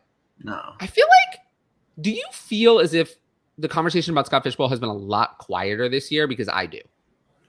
I don't think it has. I think it's. I haven't heard it talked about as much on pods this year. I haven't heard as much of the Scott Fishbowl strategy. It's felt a lot quieter. It felt like it has not been the center. The strategy discussion has been quieter to me. I haven't heard as much about it. Yeah, I've heard a lot of the other stuff, like obviously the good stuff. Like no, the good, yeah, the camaraderie, the community, the charity. But like I haven't heard as much about the strategy. Like I listen to a lot of fantasy podcasts and just has not. Okay, so my reasoning for that, I think I have an explanation. I think it's because Clubhouse isn't big anymore. A lot of those talks were going. You remember that last year, right? A lot of those talks were going down on Clubhouse. Everyone was in rooms discussing their draft strategies and whatnot. Like that's not around this year. I know we have Twitter Spaces and they haven't. I don't like Twitter Spaces. People don't really do them that much, so I think that's what it is. I think the move off of Clubhouse impacted that. Yeah. No, I get it. I just, yeah. It does feel like I haven't talked about it much, and I haven't even. Hopefully, league invites go out soon, right? Yeah, I they will, obviously. I think it's in a I think couple it's, of it's in a couple of days, right? I mean, July. I think it's just because we're sorting out having it on 2 platforms this year instead of just one. That probably makes it more complicated. Yeah, that definitely makes it more complicated. So, but yeah, so it actually starts at 10 a.m. Eastern on the 11th. So, but next week we'll just have like a whole Scott Fishbowl party. We'll do a mock draft, even though the drafts have already started. Because, like, how much will you have finished? And you'll have made what, 1 pick at most, probably 1 or 2 picks at most by the time we're doing our show. So we'll just do it. It'll be nice, to discuss. We'll have, like I said, Dynasty Dorks on with us. And yeah, we'll do it. It'll be fun. Fellow Giants fan, Dynasty Dorks, by the way. Oh, there you go. I believe. Unless I have that wrong. But anyway, I think we're good. So I'll just ask the people one more time. If you're still here, please do me a favor. Like the video. Leave a comment if you're watching it later. Or, still time in the live chat if you're here now. And subscribe to the channel. We really need to hit the 1,000 subscriber mark. And yeah, I'm just really excited for that. And there are big things to come in the future. There are big things to come for the channel. So, just you got to subscribe to get. I'll let you know. I'll be able to tell you more about some of those big things in the future. But I promise you, there are big things that you're going to be really excited for this season. I have big plans. So yeah. But anyway,